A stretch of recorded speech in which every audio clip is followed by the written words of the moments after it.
football, and a big night for this man and that man as well. The Australian of the Year, as I said, Adam Goodes, has been the spiritual leader for so long of this Sydney Swans side and for Indigenous players in general, and has done a fantastic job with it in his reconciliation message, but also for the fight against racism. And we wish Adam all the best of luck tonight.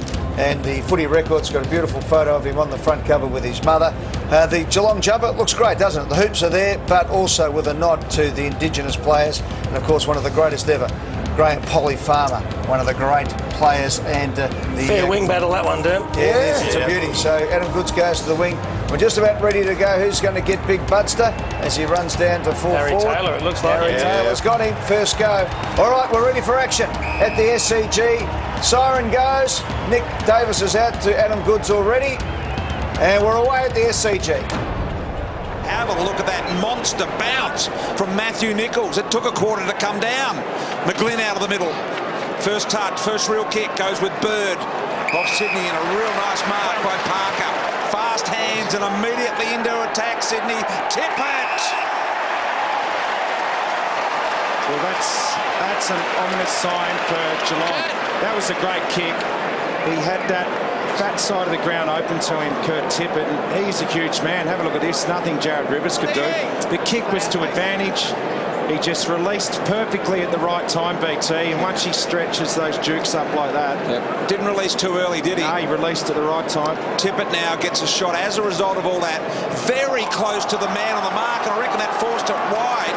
He got too close. So many players misjudged their run-ups. Yeah, Kurt Tippett has had a habit of doing that at times, and that, well, you couldn't believe you could miss, could you? Directly in front, 15 metres out, and you caught it perfectly, BT. You got too close to the man on the mark. But what a start for Sydney. They want to try and stretch this undermanned Geelong defence. Perfect start for them. Absolutely. So Geelong in there, using the head as a battering ram. There was Duncan, and of course the new rule interpretation says you cannot do that this year and expect a free kick. Coming out, boys, which is correct. Coming out. Matthew James in beautiful bouncing form in the middle. We'll get another chance to look at that later on if he gets another bounce. Went 30 metres in the air. Stokes. Bird again, second touch. And now Sydney get just a little bit of relief from Rampy. Shaw. And Rampy, beautiful left foot on the head of Tippett once again. This time from the side was Reid. Have a look at this in the middle, guys. This is an incredible bounce. Actually went out of picture for some considerable time. And that was Matthew Nichols. Yeah, BT, the SCG has always bounced like that here. It's the cricket pitches in there, and it's a hard surface. But I hope the umpires, sometimes they get a bit excited, try and bounce it out of the stadium. That doesn't help anyone. I watched the other two in the warm-up, and they didn't get anywhere near as high. So the ruckman will have to be on their toes as to who is bouncing it. Yep. Gee, it's a dangerous forward six when you throw in McVeigh and Jack, who started in that forward line with the tall Sam Reid in there also. Selwood, back pocket, pursued here by McGlynn. I love how John Longmire does that. When you've got the big guns down there, Buddy and Tippett and Sam Reid and Goodes, he puts the two hardest, most competitive tackling small forwards you could possibly imagine around them. As you said, McVeigh and Jack, they're going to work hard to make sure at ground level they get a contest. There's McGlynn. And a slouch in that area as well. Goodes clearly out. Hey, Lingy, can you see any matchups through that midfield early in this game? Yeah, absolutely, Richo. That man there, Joel Selwood, so important to the Geelong lineup. Benny McGlynn going straight to him right from that first bounce. Also looks like Cam Guthrie going to Josh Kennedy for the Swans. We know he's a ball magnet, contested ball winner, clearance player, so Guthrie will try and nullify that for the Cats. How about Stevie J, Lingy? We know that he's coming off a suspension, having got frustrated with the tag last time, Ryan Crowley. Looks as though he's got a bit of space at the moment. Yeah, absolutely. Wasn't that an amazing matchup on the wing at the first bounce? Adam Goodes v Stevie J. Hopefully we just see a shootout between those two. Well, there's Goodes out the back door to the left foot of Melcheski. He goes long again, so Tippett gets a third opportunity here in the air. Well, you've got to look at what Sydney are going to try and do, and that not mucking around. They're not even trying to hit targets on the lead, Richo. Let's see if we can get the old-fashioned long bomb in, take some marks, and put Rivers and Harry Taylor under a fair bit of pressure. Tippett, good position there in front of Dawson Simpson, the ruckman McGlynn. Fast hands Shark Varco. A real close, tight game at the moment. Both these teams, Geelong first in tackles in the competition and Sydney third in tackles. So that, thanks, Lance. Yeah, we're going to see a real tackle fest here tonight, aren't we? They average about 75 each. You can see the spread that Geelong tried to have out of their back 50 there. They were held up well by the Swans. Selwood did well to just tidy it up a little bit. Here's the kick to Blitzarves, who's been playing in defence for a couple of weeks now. Has had some big assignments. Stokes to Varco. More of a bump than it was a tackle, so the umpire said it was all fair. And now Bartel, really fast hands. An opportunity here for Stringer. Bartel again caught. Now Grundy tidies up, little one around the corner. Laidler, but straight to the Cats. Blitzarves goes wide and finds an opportunity with Stevie J. Blitzarves has started on Sam Reid, and when Geelong won that ball in back 50, he just bolted forward. So he's going to try and run off Sam Reid. Looked really good in defence last week, Blitzarves, who's playing on Mad Jack Door, so a good tackle there from Park. And a bit of a hospital handle for Varco. And here's Blitzarves. Pretty good skills by foot to Stevie J. Standard drop punt from about 48 metres out. Stevie J not quite getting the journey. McIntosh is there, and their first score of the game is also a behind. Just finishing off that point on Blitzarves. It's a big step up in class playing on Sam Reid. I think he's a super talented player, but he looked very, very comfortable playing in defence of Blitzarves last week. Even bigger step up right now, Darcy, if the Swans can get down quick. He's lined up on Buddy Franklin. They'll be looking to exploit that if they can. Gee, what can't he do, this Blitzarves guy? Little one in the middle as Hawkins works his way back to full forward. Now Mackie drawing Bartel to the footy, but Melcheski standing in the hole. Slides one to Hanbury and a beautiful kick to Jack. And Jack with a lethal left as well. Decides to give Tippett a fourth chance. It was kicked to the wrong side on that occasion. And Varco to Taylor. Gee, Franklin's just been a better player since Tippett came into the team. They've kicked 14 goals between them in the last 2 weeks. So Tippett coming into the team, Franklin gets one out opportunities and becomes more dangerous also. Really starting to blend together too, Richo, aren't they? Understand each other. It's an important part. Do we undervalue that, Richo? The understanding of each other's game and knowing each other intimately in terms of footy? I think it's just good having another genuine marking player down there, because his opponent can't come off and, you know, help out your opponent, and that's what these two will do with each other. Poor boundary throw in there. Neither ruckman in the end could get a hand to it. I'm not sure why the boundary umpires don't come 5 metres inside the ground and throw it in. There's Kelly. Little one around the body. Also get closer to the corridor, the boundary throw-ins, by doing that. Shaw now, as he so often does in that last line of defence, mops up, but it's going to come back. Gee, McIntosh took that cricket style, bending the knees and getting back with the hands above the eyes. Counter-attack on. Shaw, a beautiful runner with a footy. Buddy as well. Bounces immediately. A kick to the advantage of Tippett is just inch perfect. That is unbelievable. Yeah, brilliant call and brilliant execution. The kick from Buddy is just saying, settle down, Kirk, go back and kick this one. He's an underrated field kick, Buddy. And we know he has his issues sometimes in front of goal, but you couldn't get a better drop punt at full speed. Joel Selwood giving pace. That is absolutely as perfect a kick as you could possibly deliver. How was Tippett's movement and pace to get back on that ball, though, for a man who's 200 centimetres? Yeah, it was extraordinary. And here he is.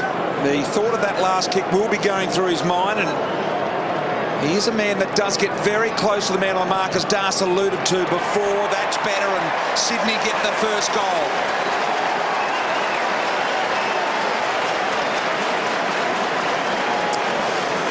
So not the most convincing again from the big fella Kurt Tippett. He's had kicking dramas in the past at the Crows. I think he's improved prior to tonight, his action a little bit, but coming off for a spell. But again, that's what they want.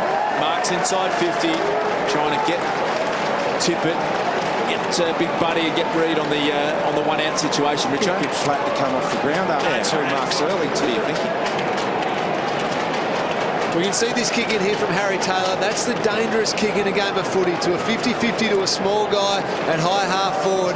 And the opposition, Sydney Swans in this case, can just counter-attack with the entire field open. That's the way Buddy was able to get into Tippett with plenty of space. Bartel, quick hands, Mackey's kick smothered very effectively, and now Jack and Varco go at it. Taylor slid down and under to Kelly.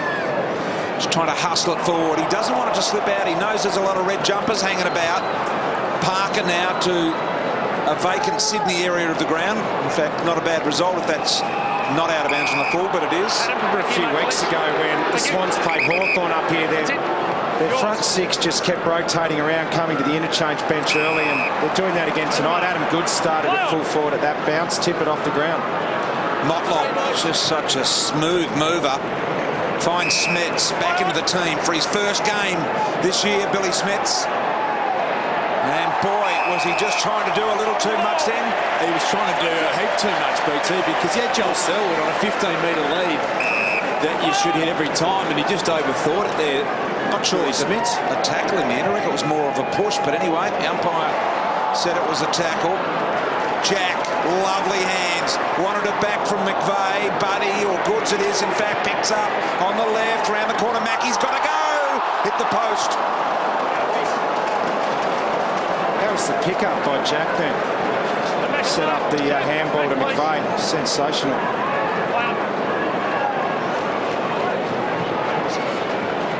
Andrew Mackey long, the back stringer. Both hands on it, couldn't bring it in. Henry driven forward. Guthrie keeps their arms clear for the handball, and Bartel run out of tarmac.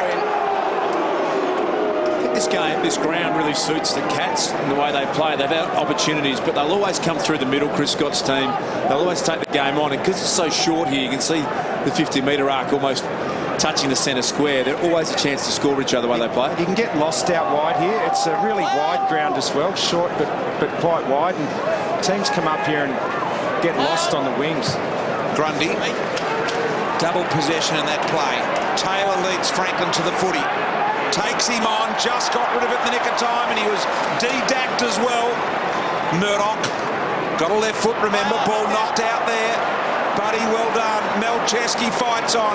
That is unbelievable quick, short, soft hands. That is superb. It's something the modern day player does extremely well. Varco sliding over as Duncan. Time to get back to his feet and think, and some composure there. This was unbelievable from Melcheski. It was a genuine sort of pickpocket. He knew he'd gone past him, and he had a slap at the footy and hit it perfectly. Turned it over. Here's that kick in the middle. It's got risk attached to it, but they are brave enough to keep doing it, Geelong. Too small again. Just overworked at Melcheski. Lacked the vision out the side then. Didn't see the defensive player coming, but they get the run, and Melcheski runs so smoothly onto that left side. Tippett, Dawson Simpson did well to defend. Has he got the wheels? He has. Off to Gorge. Gorge Indigenous round 2014. Starts well for him.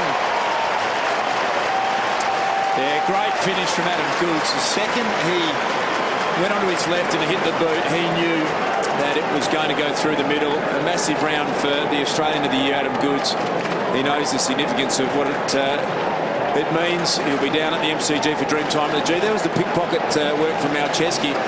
They look so dangerous on the counter-attack, Sydney, don't they? They're getting their big forwards one out, and at the moment they look like they are going to score a bit more easily than Geelong. Yeah, and Tippett was just able to get down onto that ground ball quicker than Big Simpson and dish the handball off, and Goodsy loved that. They're on fire here early, the Swans, dominating possession, dominating uncontested ball, and it's an area they've been brilliant in the last 5 weeks, 5 wins in a row. Beautiful palm down there. Inside 50 again. Grundy, Hall and Smith, Stringer. Once again the ball knocked out. Almost deliberately. Seen 3 of those in this game already. Reid in the middle. He's got the 2 big forwards, one out, Sam Reid. That's a strange choice. They had Franklin one out, and they had Tippett one out, but they get there anyway. Jetta to Franklin, gave up the front position too easy. That's why he's a great defender, Harry Taylor. He doesn't just worry about punching the ball away and defending. He tries to win the footy and win it back. Worked the angle beautifully then. Stevie J with that Typical right foot across the body. And Tom Hawkins turns around and gives him the evil, I reckon. Inside 50's already been doubled by Sydney.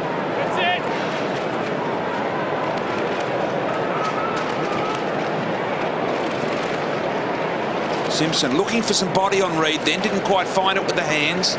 Gee, aren't Sydney doing well at the stoppages at the moment? Bird around the corner, high footy. Tippett's a long, long way from home. Duncan, the third man in there, did well even though tackles. That was a great look from Rivers. Blitzars likewise. Their handball is really effective. Stokes. Kicks have been under pressure going forward. Another opportunity. Selwood. Kennedy stripped. Real game of tough in close tackling at the moment. Goods wanted the mark, nothing on. Opportunity for Buse to apply the tackle. And it is tough in there at the moment. Swans are applying some great tackle pressure at the moment. They're tackling 2-1 at the moment, even though they've won more of the footy. The Cats are really finding it hard. Extraordinary combination of handballs again then from Sydney. Just something that the modern day player does unbelievably well. Stokes now. Kick wide to Johnson, misses the target. Yeah, they've got Sam Reid in the ruck at the moment. Tom Derricks was at full forward on Andrew Mackie, had a big height advantage, couldn't get the ball down there. Sam, kick the meter, please, Sam. That looked like a little bit of a sore arm, elbow there to Stevie J. Just labouring a little bit with that. Big Dorso Simpson there doing the work. Selwood right where he wanted it. Offhand, Stokes, Guthrie. Way out of the Calder Cannons footy factory. Round the corner, Murdoch was there, couldn't get hands to it. Clever little tap on there by Stringer, didn't work for the Cats. Gee, a lot of players around the play. Sydney ball. No, tackle him after we got it. Come on, back on. Rampy. Play on. And immediately the kick out wide to Reid. McVeigh. Parker. Working back onto his right. A low bullet into Jetta. Jetta just did it with ease, got back to his feet. Now the kick to Tippett. He's had 5 or 6 one-on-ones in this quarter already, and we've only played 16 minutes. And he's had it one-on-one each time. He has. They're working that really well, getting Tippett 30 or 40 metres out. And he's just eventually, weight of numbers will get you in the end with Tippett. If you give him enough looks at it like that, he's going to clunk enough marks, I would have thought, to do some damage. They're going to have to put some time into Bird. He's up to 10 disposals for the Sydney Swans. Lewis Jetta wanted taking of the legs there. And there's a man that's also done well with his own 8 possessions, Richo Malcheski. Bird's been the one in the last 5 weeks that's taken his game to another level to really help the Swans. What a kick from Shaw.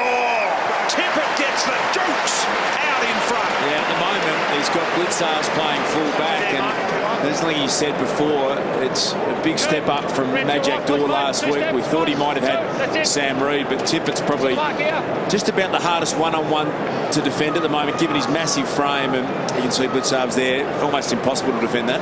See that by Reece Shaw, that was just really smart. He didn't blaze away.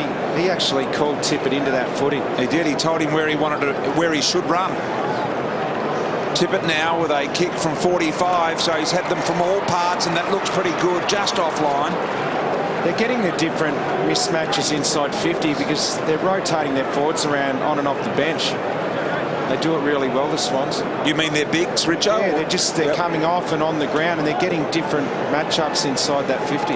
The Sydney side, Richo, rotate more than any side I've just about seen. They'll have Reid playing full back 1 minute, then wing, then out of the goal square. It's a real modern trend of... Yeah, it's not just rotating on the bench, is it? It's all over the ground. Sydney again. Beautiful smother on that occasion by Stringer. The hard-working Sydney Swans coaching outfit. Stewie Dew in the front row. Those rotations that you're talking about, it's allowing those isolation one-on-one matchups that you're talking about. Kurt Tippett getting one-on-ones. Harry Taylor, terrific grab there. But even again, it was kicked to a one-on-one Buddy Franklin. That's because of the different looks they're giving Geelong at the moment. Gee, how desperate are Geelong to get it in the corridor, even when it's risky, as you say. They keep going for it. Stokes forward. Bartel will be outmarched here by Richards. A lot of red jumpers, but Motlop The mover around the corner. Can Dorso Simpson pick it up? No, he can't. Grundy wanted the free. Duncan burst through. He says, where's the troops? I need someone to give it to. Hawkins out the back. Opportunity, Laidler. Trouble is that they're not getting as good pressure there from Murdoch. They might turn it over here, but they're not getting any reward for their risk at the moment. They're picking it off through the middle of the ground, but the numbers in defence for Sydney are winning out. So Sydney deliberately getting those numbers in there, Das. Yeah, they work it back really well. All their midfield push back hard and they open up their forward line. That's a classic example. He should have had the tippets and got the jukes out there, buddy. He wanted it on the chest. It was an easy spoil for the defender. That's a basic mistake. Motlop, the over-the-top ball looking for Bartel. A wake-up to it with the Swans. It's Shaw and Malcheski as well. They're just rebounding at will at the moment. Have a look at the free ball they're getting in the middle here, Sydney, at the moment. That kick wasn't great over the head, but here comes an opportunity missed. Tippett snap at goal, got his second.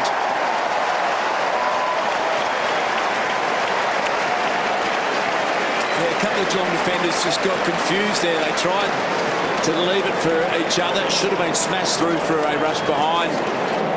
The ball spilled to ground and you know you're on when that's happening. He does. Gets a ripping bounce and runs into an open goal. He's missed one from 10 metres out. He should have 3 already. Look at the size of him. He's just a massive, massive unit. And his eyes will be lighting up at the moment for a big bag. Yeah, there's just a mistake. You cannot let the ball get over the back like that. Billy Smets, I think it was. If you're going to jump, you have to kill the footy. He didn't. And there's the present for Kurt Tippett. Gee, they're nice as a forward. They're on fire through the middle and up forward and down back in all aspects of the game at the moment, Sydney. Hall and Smith searching for Kelly. Kick forward, Hawkins trying the Campese goose step there, just in mid-run. Malcheski to space, hoping that Hanbury can get hold of it, and he does. Good tackle in the end by Buse. Lingy, what do you do with Malcheski and Shaw? They're just winning the ball at will at half-back at the moment. Thanks, Lingy.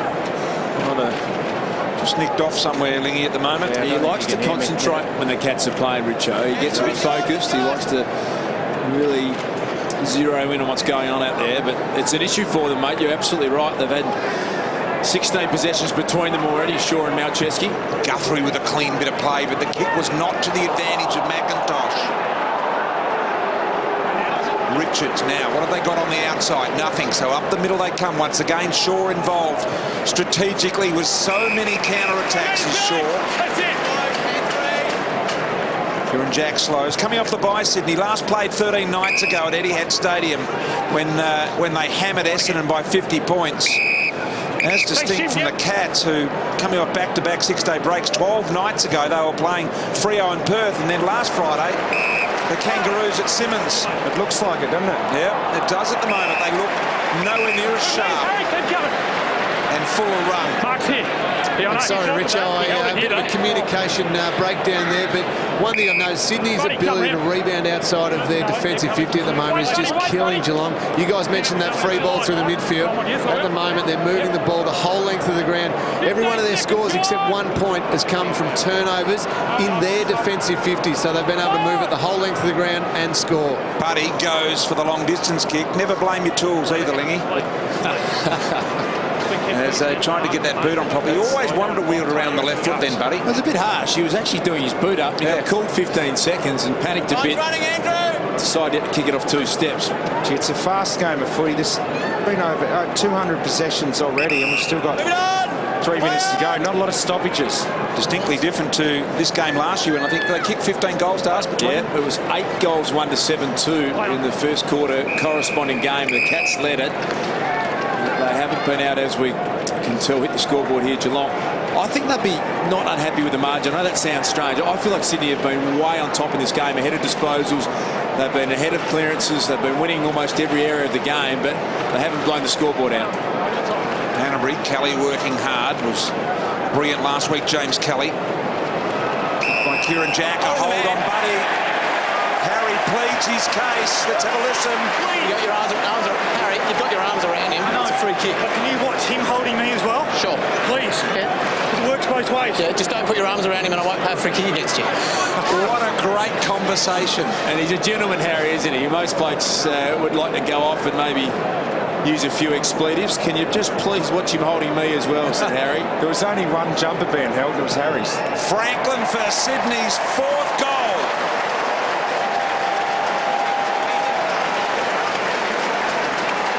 Yeah, I guess you get those little breaks when you play in front.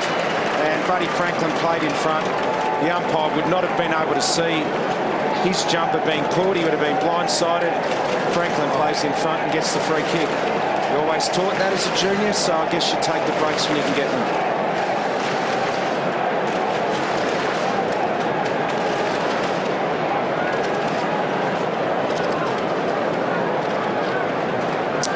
Well, that there from Buddy Franklin is goal number 600.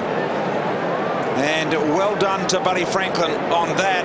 And should he goes down now in AFL history as one of only 29 players to have done that feat, kicked the 600 goals. So congratulations to Buddy Franklin there.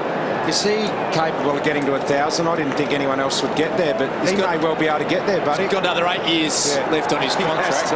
It's 50 goals a year. He's got there pretty quick in under 200 games as well, hasn't he? So, well, none of those other guys on that list will, be playing anywhere near as long as Buddy. So he's the only potential player to get to 1,000. 191 games to get his 600, so damn impressive. Melcheski wide. Other than Stevie Johnson's set shot for goal from 50, there's been nothing easy on offer for Geelong in this first quarter so far with under 2 minutes to go. And we saw Chris Scott before the game. He spoke to Lee and he said, well, let's hope they don't mark it deep and we need to bring it to ground. Unfortunately, from a Geelong point of view, what's happened is Franklin, Goods and Tippett have kicked all the goals in this first quarter. Yet another boundary throw in falling short that the actual Rovers did the ruck work. Now, unless they fix this and get it right, they're kidding themselves as they think the players are too far back. They're not. Blitzarves, they are experts at judging their distance, and they've got to start getting it right, these guys. Hall and Smith through the middle.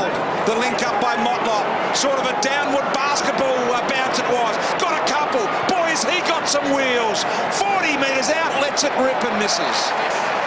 What about that speed from Motlop? But as Tom Hawkins waves his arm around Richo, and so he should, because if he had a little bit of composure, there was a 20-metre pass. Hawkins goes back and kicks it from 30 metres out. Just a little dinky pass, wasn't it? Well, this could be their second goalless quarter for the year. The Cats had a goalless quarter against Fremantle a few weeks back. Good effort for Sydney against this attacking outfit. Sam Reid, free kick. Come back on. 3 Geelong players caught on the mark there. Well, 2 of them without a player. So you would think there's someone free downfield, but all of the Sydney players standing off to the right of the mark there as well. Blitzarf's working back. A little hold on Franklin there. Let's see if we can get a boundary umpire to get it in the required journey here. Gee, you're on. You're pretty passionate about this, aren't you, Bristol? I'm annoyed about it because it's a simple thing. Throw it in. That's all you've got to do. That's perfect. Thank you. Good throwing. Magnificent. Kennedy. Now up the back. Bird. Don't think they're that happy with me. The boundary umpires, but come on, Players have got to do all sorts of things. Boundary umpires don't have to do a lot except run and throw. Very tough job, Brian. He's doing a good job, this young man. I'll back him in. Look at this. Beautiful technique, but just falling a bit short. Opportunity. Hall and Smith in the back half. Johnson. McIntosh got to turn around and go. He did. Got the kick away. 15 seconds, but once again, Richards underneath all that. So Sydney by 25 points, and Geelong are not going to kick a goal in this quarter. And that'll just about be it as well. So Sydney looks sharp. They look fresh and they look ready. Can the Geelong Cats reply on the other side of the break? We're about to find out. 4-4, 28. Geelong just the 3 behinds.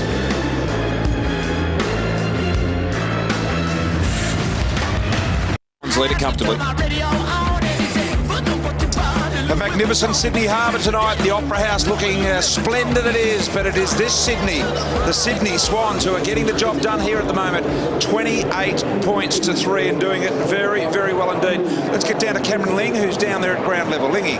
Well, I am, BT. Just looking at the Geelong guys go through their last messages. Remarkably, only the 4th time in 11 years that they've been kept goalless in the first quarter, and of course 2 out of the last 3 weeks. So that's something to worry about. They wanted to try and stop those Sydney big fellas, Goods, Buddy Franklin, Kurt Tippett, and of course Sam Reid. Well, getting 18 entries against is not the way to do it. They need to start getting their hands on the ball in the midfield, stop those entries. Otherwise, those big Sydney forwards are just going to continue to dominate all night. Yeah, it's a really good point Lingy makes. There's a lot of focus on not having their All-Australian champion in Corey Enright. Tom Lonergan's got a great record on Buddy, but you could put another 6 defenders down there. If it was coming down as quick as it was in the first quarter, no one is going to be able to stand up. So they've got to get back on top.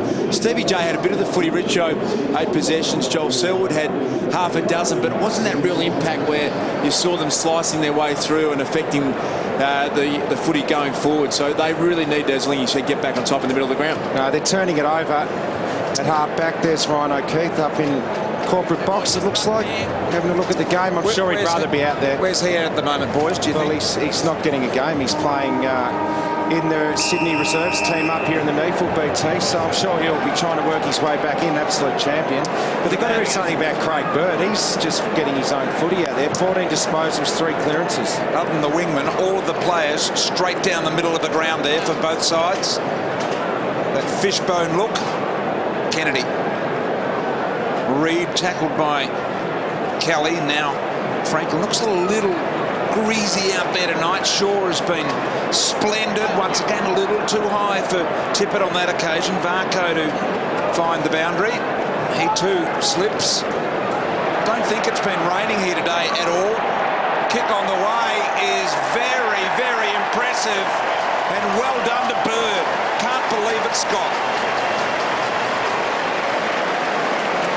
Well, there he is. Craig Bird, he's having a career night tonight. He's been a really good player the last 4 or 5 weeks. The big improver for mine in this Sydney team, but tonight he's taken it to another level. And that, when he's going like this in the midfield, it allows them to play McVeigh and Jack in that forward line. It's a dangerous combination for them to have.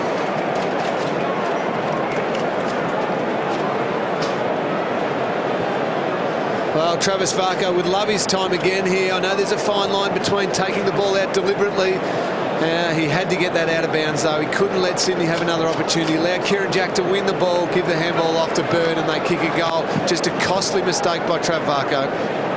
Another opportunity in the middle. Kelly, Bird. Another huge bounce by Matthew Nichols. To get it underway. The subs tonight, as you can see, bottom left there, Cunningham and Sheringham, for their respective sides. Look at the space inside 50 here. Franklin and Tippett with the whole 50 to themselves. Lonergan, of course, not playing tonight. Enright out also. 2 of their very, very best defenders. And been opened up as a result so far because Blitzav hasn't quite got the job done tonight. See Andrew Mackie there, who very rarely do you see Geelong defenders panic with the foot. He looked up, he's normally got an Enright around him, he's got Lonergan. He had to just invent something then. He's waving, saying we need more numbers back, need more support down here. There he is, he finds it in the hole this time, Blitzarves. Play on, not 15, play on. Motlop's got to go, so he's put under pressure. That kick's not going to get there either. Grundy got back. Thought he could have almost been paid the mark. Once again, the knockout tackle by Sydney. Done at least 4 of those in this game where they've gone past the player and knocked the ball out of the hands. And it's almost kamikaze down the middle for Geelong at the moment. They're kicking it to their game plan, but they're kicking it to where all the Swans' numbers are. They've just got to think it through a little bit, show a little bit of composure. Out competing them at the moment here, the Sydney Swans. Buddy to Taylor, he wanted some help. He wanted the 1-2 as well, but the little chisler to Tippett on the lead is perfect footy. It's too easy though at the moment. Franklin gathered that football, and the work rate of the Swans to get over and get that handball receive, and then just had far too much time, Reece Shaw, to execute that kick. The defenders have no hope. if it's this easy. Have a look at this. Gets the handball to reach short. He's got all day to think about who I'm going to kick that to. What hope for the defender. Tippett comes in and nails the goal. He gets his third and Sydney get goal number 6.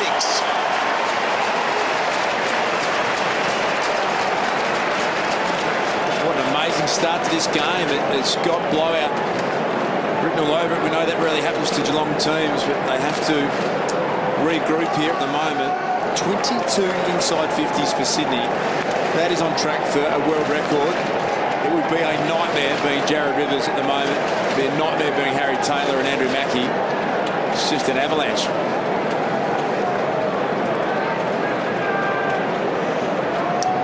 So Tippett enjoyed his third goal. What do they do, Geelong? Are they going to lock down on more players to us, or what do they do? If they keep going at the pace of 22 inside 50s a couple of minutes into the second quarter, they'll score 30 goals, Sydney. They've just got to find a way to get hold of the footy in the middle of the ground, Richard. Well, Lingy, you're the man to ask, but just wait for this. I saw them in that centre then, Geelong. They played man on man and made sure they didn't get beaten in that stoppage there.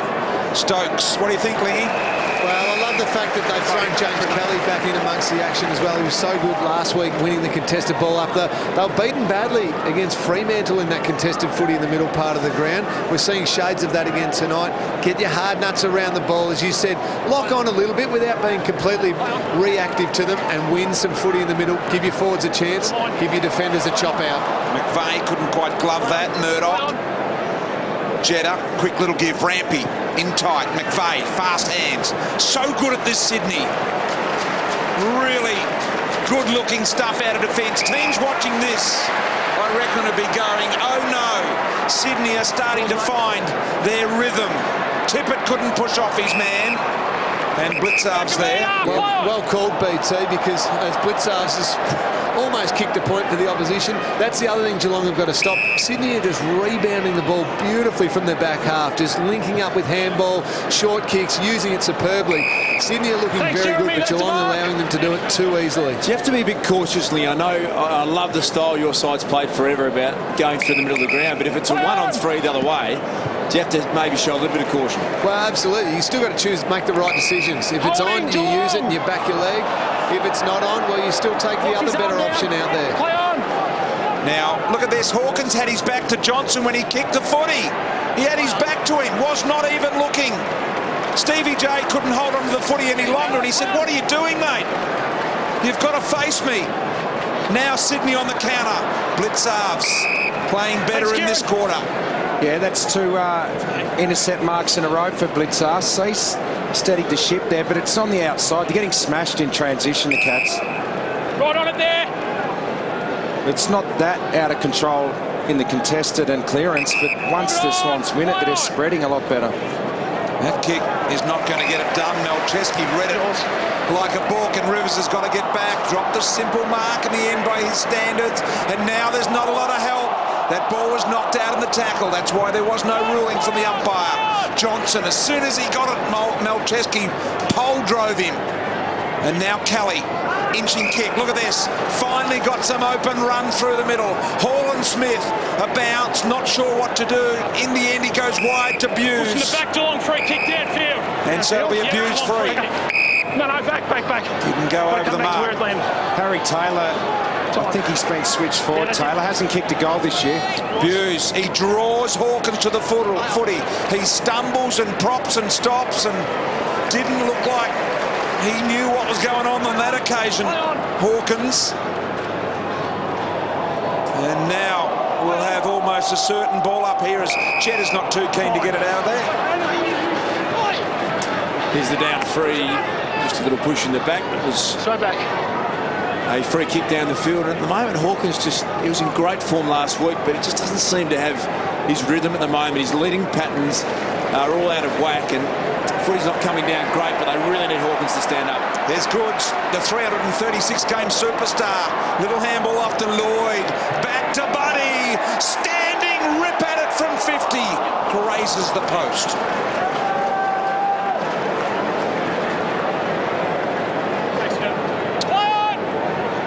Up high there from the beautifully completed Bradman stand. Magnificent new stand they've got at the SCG. Rampy, did he get into the back? I think it's Stevie J underneath all that. 15-metre kick into the most dangerous part on the ground to a 1-on-2 Sydney's way. They've got out of it here, Geelong. Oh, the skill of Motlop with that right foot running banana was superb. Murdoch, once again, Hawkins. It's that sort of night, isn't it? Didn't think it was going to him. He thought it was going to the shorts, and he really gets into his own player there. No, but he's right on that occasion. He had two players short in front of him that he should have hit then, Murdoch. He should have gone short to the two players just there that we can see. Blitzards went in between everyone, and Teddy Richards read it better. Stokes, McIntosh. 2 goals kicked in this quarter by Sydney, none obviously by the Cats, but they seem to have stemmed the bleeding just a little bit here. For the moment, Johnson almost. Now he's fighting hard to lock it in. His shorts almost dangling off. And Lee, it's just such unfamiliar territory for us who've watched Geelong play and dominate for, you know, almost a decade. I suppose the players out there haven't experienced this too often at all, either, Lee, being in a situation where it's just not going their way. No, absolutely, Darcy. And that's the thing that Sydney are putting so much pressure on as well. Their tackle counts through the roof. It goes to show that plenty of pressure and really good pressure, good winning of the ball, good ball movement can unsettle even the best of teams. We've seen Geelong do it to opposition teams so many times before, but at the moment, just Sydney all over them. And you can see a couple of the Geelong players just not sure where to go with the footy and just starting to panic a little bit, and it's hurting them. That shot looking down from the Bradman stand there. Stokes applying the tackle. Little kick away by Parker. Goods harassed by Blitzards. Did well not to give away the free Blitzards. Dawson Simpson puts his head over the ball and tries to knock it out. Got Smith high. He wants to go. The counter again, as it always does. Comes through Reece Shaw. Kick from Melcheski wasn't his best. But look at the run of Shaw. That is outstanding. Oh, that's gut running, Richo. Yes. Now Tippett wants it top of the square. Didn't want to lead to the left foot. He goes in that direction. Jack says, "Where are you, Tippo?" Not there. Didn't come. Now the ball ground level. Handball Melcheski. Got a left foot. Pursued here. Did well on Stringer. The left foot inside out. Banana misses. The run from Shaw and Melcheski off the half-back line tonight is one of the reasons they're as far up in this game as they are, 39 points. They've both had 15 disposals, and it's all uncontested stuff. That means they're pushing to space to create that overlap run. 26 of their 30 possessions combined, uncontested, Richo. It's all overlap run from half-back. Stokes. Murdoch couldn't quite get there. So still no goals, and we've played almost 12 minutes in the second quarter. Couldn't be a scoreless or a goalless half for Geelong, could it? A team of this stature and standing in the game and form, current form in the game as well. Geelong and game style, they over nearly 20 goals last time they played here because they will just keep attacking. I don't think they know any other way, and that's why I love this side so much. They'll take the game on, but at the moment they are just not finding a winner anywhere. Here we go again. Motlop, nice little kick. Drew Hawkins to the footy, but it was just too much on it. So when I say nice, it wasn't that nice for Hawkins. Melcheski goes for a risky bullet in the middle. The beautiful clean pick up by McVeigh. McGlynn couldn't control it. Buse was in there. McGlynn, the wee man, has another crack at it. Little handball on the Bird. He thought about McVeigh. In the end he went. The linking chain of handball. Quite superb. And Jack scrubs one off the left side. Since they got out of jail then, Chris Scotty looks pretty composed, Scotty, at the moment, but on the inside he'd be really frustrated.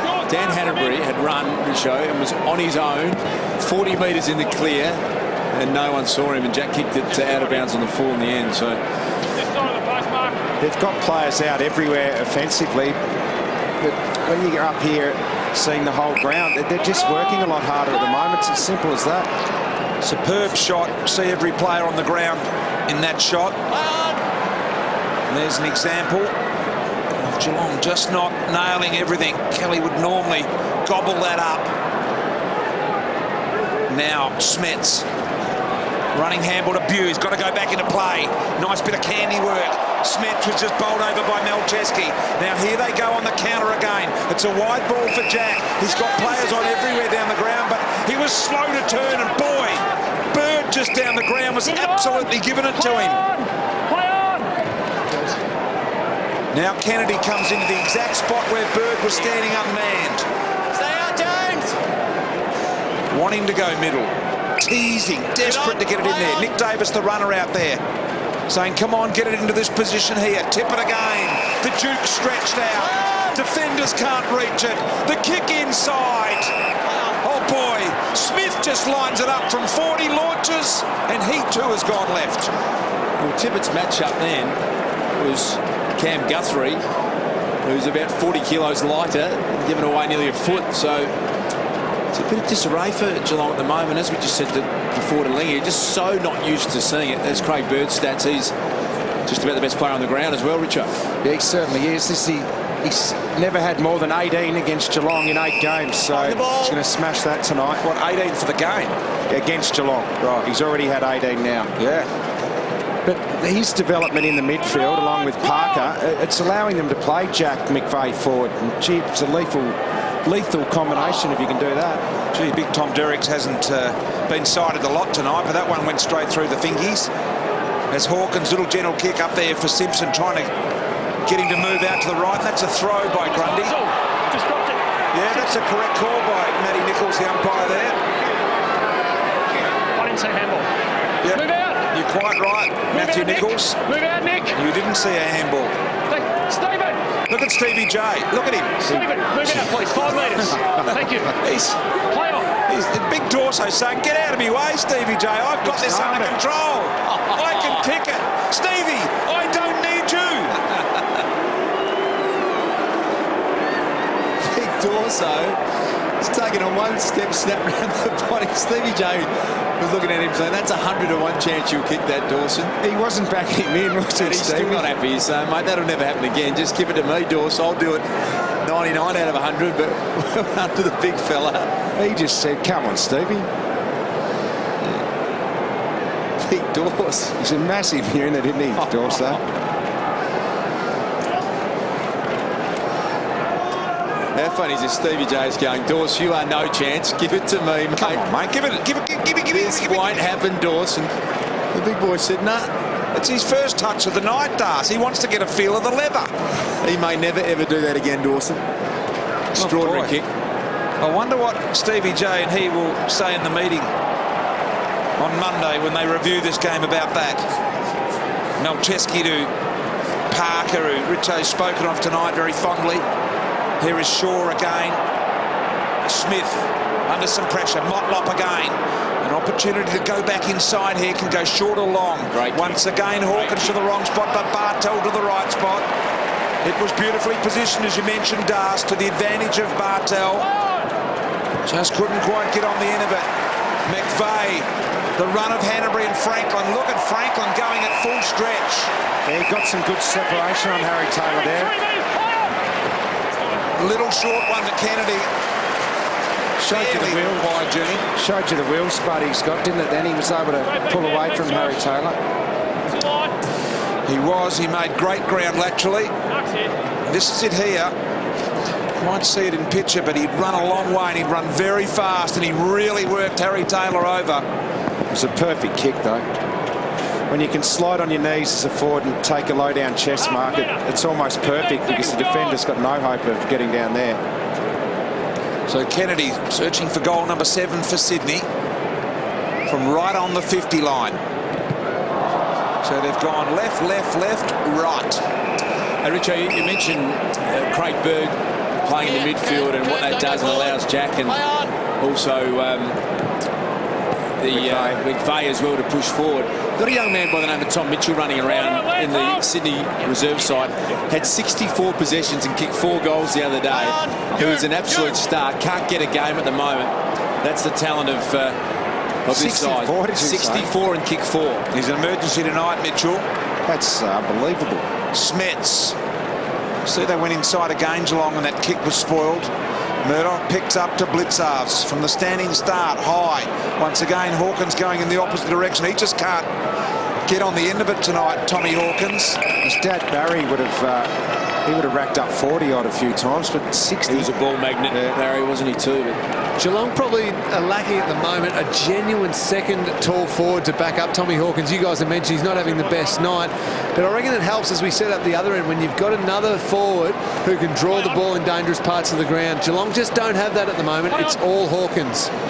Yeah, it is indeed. Stevie J relying on their smalls and mediums in that department here tonight. Smets chasing the footy down. Had Buse on one way, elected to go back inside. Now Blitzarves again. Knocked out of the tackle, said the umpire. Counter-attack, Hanbury sets up the man with probably the best wheels in the game. Jeddah, chiseling ball didn't come. Tippett, enormous pressure on Rivers now. The man doesn't have it. Well done, Rivers. yeah, he played it well, didn't he? Played in front, backed himself in and deserved to come up with that footy. He's been a really good player this year, Jared Rivers. In defence, he's really good, solid footy player, but tonight with the footy coming in 31 times already, that is just as nervous as you be for a defender. Defender's nightmare, that is. Barry Mitchell, BT, had 47 times in his career. 47 times, yeah. Doesn't surprise me. He was a prolific winner of the footy up here in the Jared Healy days, I reckon they were. The Tommy Hafey years. Diesel. Combination, Diesel, Jared Healy and Tom Mitchell running around the midfield. Those great teams that Sydney had in that era. Barry Mitchell, I should say. Yep. Smets. Little one Jack. Stolen by Varco. Back inside to Kelly. High hoiking ball. Here comes Hawkins. Over the top, it was Dawson Simpson, in fact. Now Bartel. Quite slippery out there. Little one around the corner. Stringer. Couldn't get it to bend enough, and Shaw. Hey, George, play on. Right.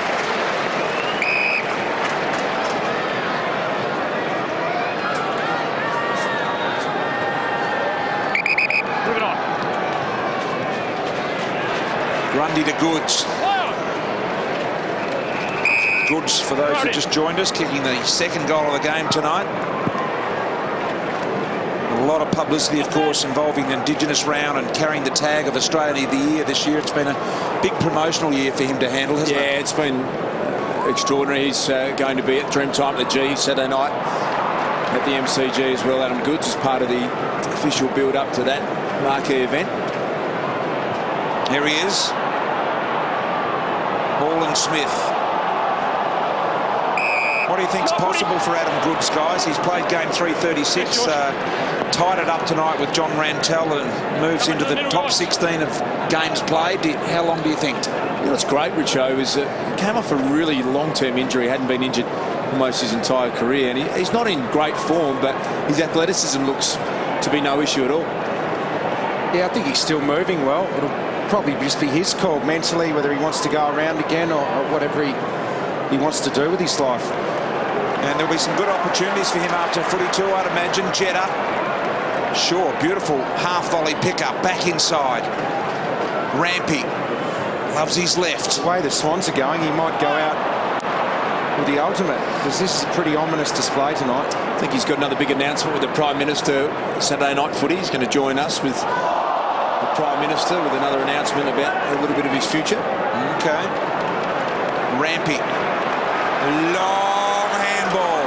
Here goes Sydney to Tippett. Tippett in front of Rivers, punched away. Goods. He'll kick it the same as he did in the first quarter. A right foot snapper around the body. He's got a couple.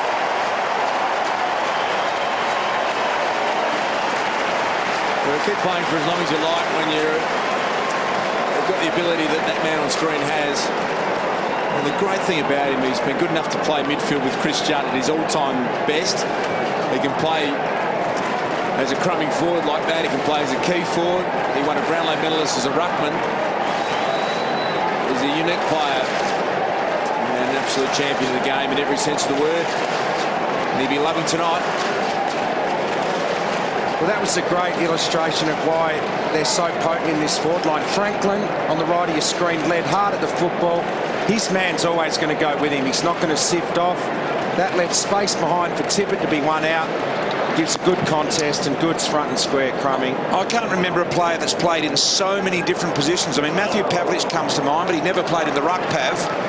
But this guy has, as you mentioned, Darcy. Won a Brownlow medalist, run a Brownlow medal in 2003 as a genuine ruckman. Yeah. They hurt his knee and didn't play there ever again. He can play crumbing forward, key forward. He played on Chris Judd regularly when Chris Judd was the best player in the game as a midfielder.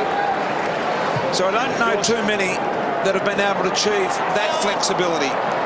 McVeigh did a brilliant job to keep the ball in front of him then. Tell you what, he was very scary to play on in the ruck. He'd just run and run and run.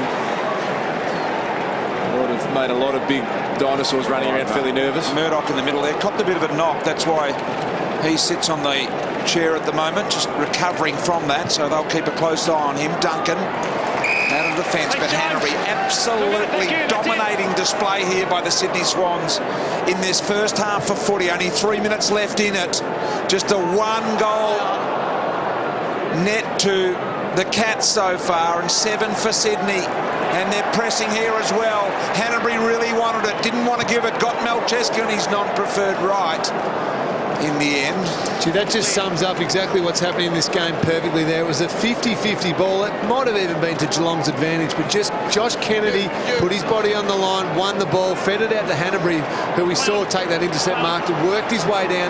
They're just outworking them, out-competing them at the moment, the Swans.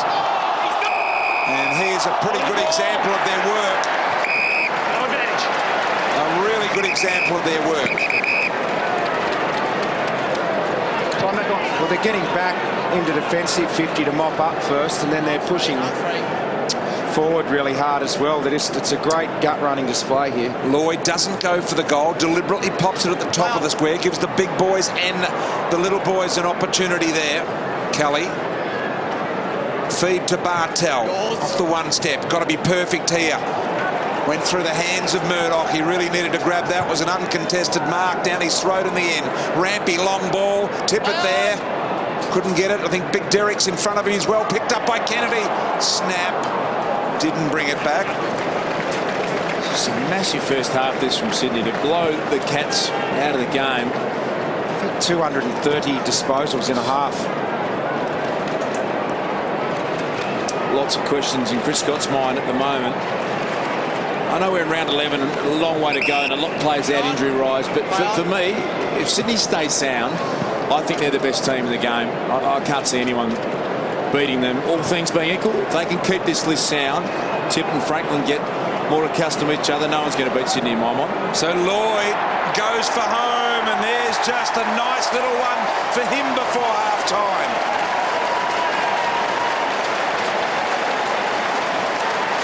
Nice goal, nice finish, but once again had a fair bit of time to think about it. Lloyd, that shot on goal. It's been a long time since we've seen Geelong be dominated like this in a half of football. I certainly can't remember.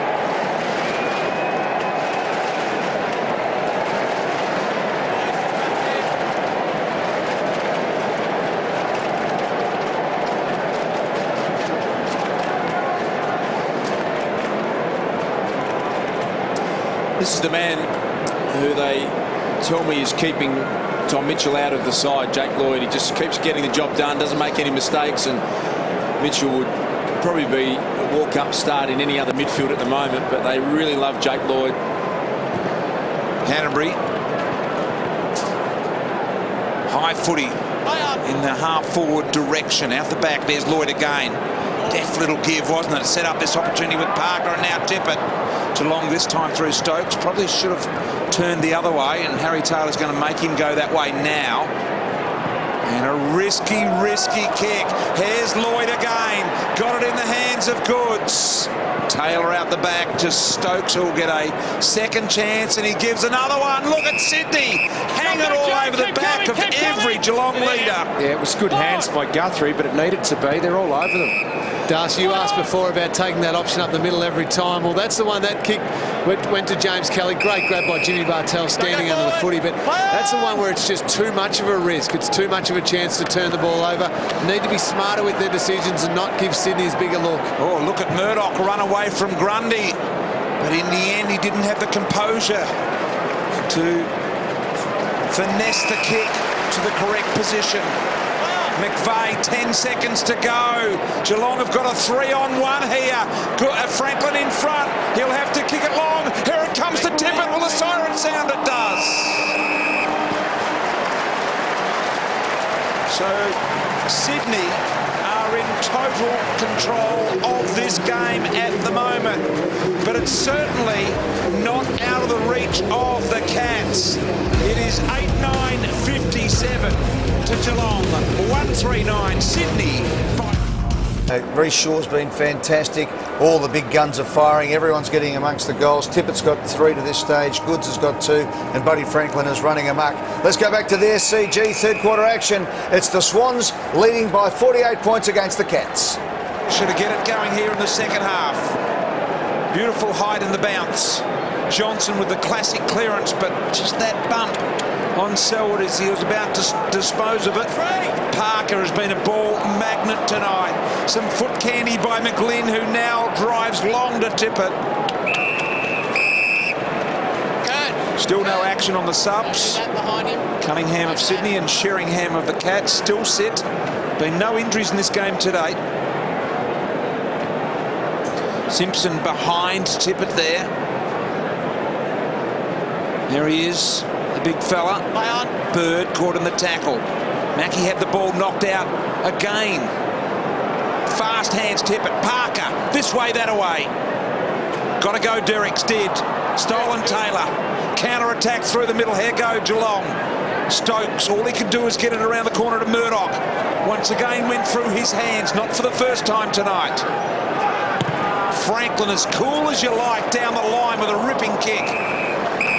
Sydney had 242 first half possessions. It's the most they've ever had in a half of football. It's an indication of how dominant they are. And Geelong, it's just a bizarre night. They're uncharacteristically making mistakes. They're going by 52% by foot, which is almost unheard of for Geelong. They are maybe they're just having a horror night. Maybe those 6-day breaks are taking a toll. Sydney, as you mentioned, BT, they've had 14 days in between games. 13 days. 13 days, and Geelong have had 2 6-day breaks. So maybe it is taking a little bit of a toll on them. 12 nights ago, Geelong were playing in Perth against the Fremantle Dockers, Richo. Yeah. And they've had North Melbourne in between that. Sydney have had no one with the bye. Guthrie penalised. It's taking nothing away from the Swans. It's just been an awesome display tonight. Good tackle. I'm not sure he had prior opportunity there. Tippett got bundled out of the way with a bit of a push. Once again, Parker was in there. Geez, a hard hitter, Parker as well. Bartel, Simpson turned and found space and said, gee, I can kick it. Hawkins over the top, no good. Richards, spinning pirouette out of trouble to Kennedy. Kennedy to Franklin. A little give to Richards, back to Buddy. He tries a party trick over the top that didn't come off, but they'll get another possession, I'm sure, here, because look at the red jumpers there. Yeah. 6 or 7 jumpers onto 3 Geelong jumpers. 7 to 3 it was. You'd feel like doing a head count. Wow. You want to stop the ground and say they've got 2 extra players on the ground, Sydney. Did you see that? Bird. And when you break down the lack of break, well, maybe that's a big factor in this game. They're just running a lot harder, Sydney. Nelcheski, Blitzar's nice grab, attacked it beautifully with the hands. Lee, I know you would be the last person to make an excuse for this side, Geelong, because you don't have to. They're one of the greatest sides ever to play in, but surely the 6-day breaks catch up with you eventually. Oh, I think you boys are very kindly making a few excuses for Geelong there. They do impact you, but they more impact you late in games and your ability to run out games. I think Geelong have just been really well and truly outplayed by a team that's been more committed to the contest, put better pressure on, and has transferred the ball better. Geelong have just been badly beaten so far. And here's an example of the transfer. At least with the initial switch kick, not so much with the carry and break kick. Hanbury looking to get under a couple of Geelong jumpers there. Interchange action, given the footy's only a few metres away. Players love that when they don't have to run too far to come off. Big Derricks, just the 4 disposals for him tonight. Waiting for Mike Pike to come back into this side. Hanbury driving ball. McVeigh was the meat in the sandwich, and now Taylor once again still edging that kick into the middle. Stokes dropped an easy mark. Bartel with a little spearer, found Kelly. So this looks more promising for the Cats. Kelly now long. And getting back Derricks. Well, they were able to win the ball in their back 50, Geelong, because they had the extra number. Mackey and Bartel linked up, got involved, come through the middle. But then once you get it down the other end, now they've got to contend with a Swans loose player. It's not going to be easy to find a target there. So here's Shaw. He's able to duck out the back of Selwood there and couldn't keep it alive. And he's really disappointed with himself there.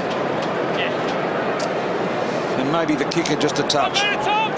On your point there, Richo, you're spot on. Geelong's going to be able to mop the ball up across half-back because of that spare number. That's where they need that composure. They can't just kick it long back to Sydney's numbers. They need to lower their eyes a little bit, hit up that short kick, use the smart footy and get some marks inside 50. Johnson, little give to Hawkins. Hawkins' deliberate knockback in the face of goals was very unselfish. Murdoch with a dribbler across the face.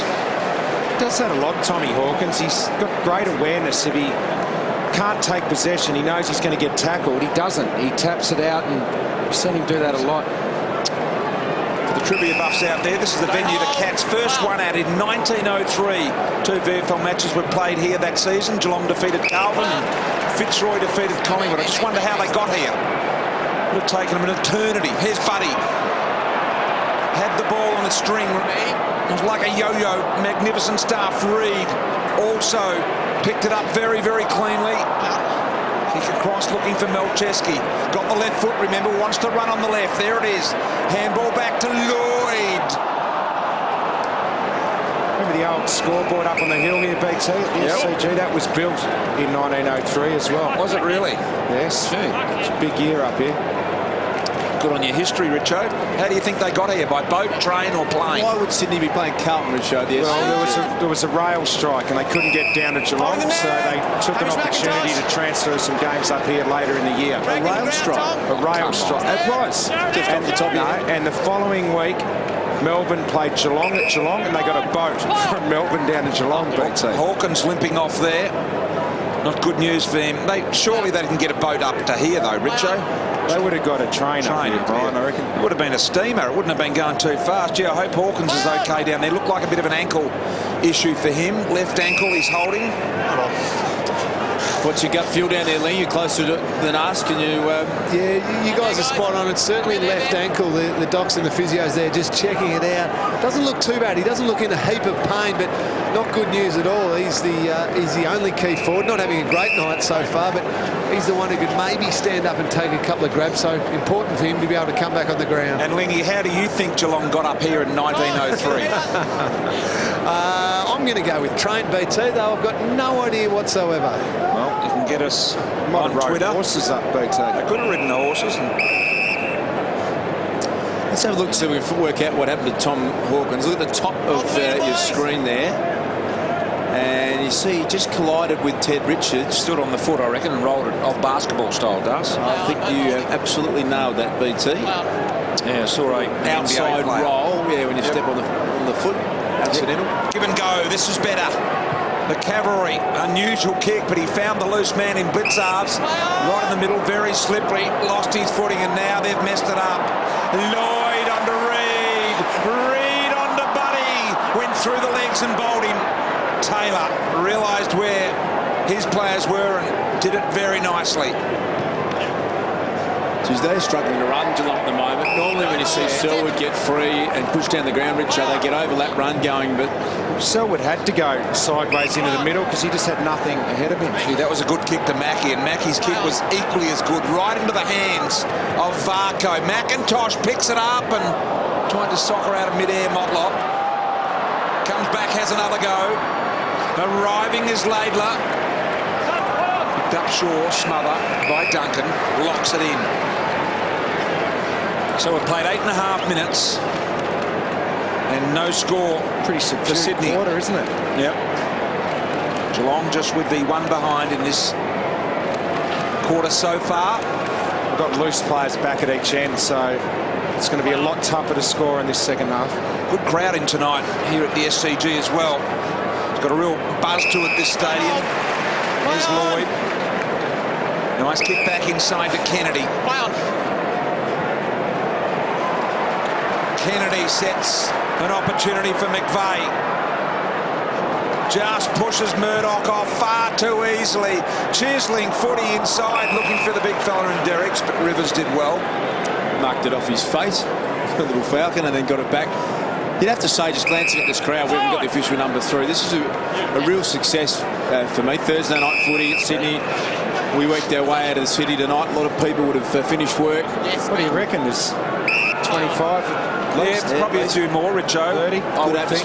Yeah, the newsstand, the Bradman stand is heavily populated. So are the rest, for that matter. Really good signs. Here's Buddy. Lets it rip to an open goal square and misses left. Just have a look at Tom Hawkins again with that ankle. You can just see here. I think he just stands on the foot of Ted Richards there. Maybe. And rolls over. Absolutely nothing else in it. So he's going to get that re-strapped by the looks and try again. Ankles are one of those components that you can get going again on, Richard. Yeah, you can often play with an ankle. You might be sore for a few weeks and get a little bit of pain relief and re-strap them. Bird's told to go. He wanted someone to come wide, but they did not come. Now, have a look at them lined up back on this side. Look at that. It is unbelievable. The players everywhere. Just to the left of Melchesky here, there are 3 Sydney players. Hasn't seen him. Gone up the middle to Reid with a nice kick. Yeah, slow build-up here because Jim Bartel is just positioned beautifully. Buddy went the double lead. Sorry, Richo. Buddy went the double lead then on Reid, and he wasn't ready for it, but he found Parker magnificently. That shouldn't have happened, really. It was a very slow build-up with a loose player back. So to be able to find a loose player is probably not what Chris Scott would be after. That's spot on, Richo. You can't have, when you've got those sorts of numbers back in your defensive 50, you can't let the Swans player be taking an uncontested mark. So Parker, to keep his good game going, 22 touches, and there's the strapping going under the Tom Hawkins ankle. Chris Bradshaw, the doc. Some stirrups and a couple of figures of 8 there. I'm amazed at players that play today that don't strap their ankles pre-game. I thought it was always compulsory in the era we were running around. Gee, Geelong missed another kick up coming out there. Mackey's kick is going to be out of bounds on the full as well. So they are really battling with their own minds at the moment, Geelong. Tom's kick, Tom. Your kick, Tom. Once again, a little man trying to take it off a big man. You might have watched Big Dawson Simpson in the second quarter. Big Decker might have a go at this. You can't go across your body from here, though, can you? Melchesky's working. Melchesky doing the Stevie J there. Come on, boys, let these big guys have a crack at it. Derricks to the top of the square. Reid off hands. Johnson keeps it alive. So now they've got to go. Seld around the corner. No one home there. This is going to come back. Shaw back inside to Rampy. Loves the left foot. Strokes it beautifully. Buddy on the lead. Did well Guthrie. Mackey charged at by Kennedy. Dragged to the ground in a very nice tackle. Motlop thought about kicking his own man's head off. In Guthrie. Thought the better of it. How far is too far out and go across your body, BT? 40 metres? I would have thought so, Richo. Remember Paddy Ryder has nailed one from the 50 across his body? Yeah. Up in he did too, that's right, he did too. And here's Goods running in for his 3rd goal, Goods.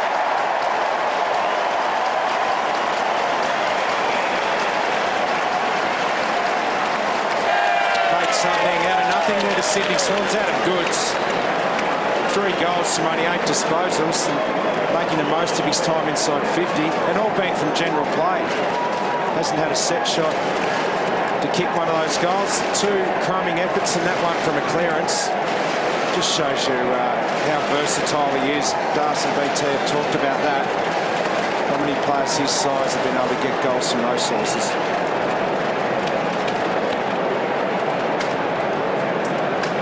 So Goodsy gets his 3rd goal, 54-point Sydney lead.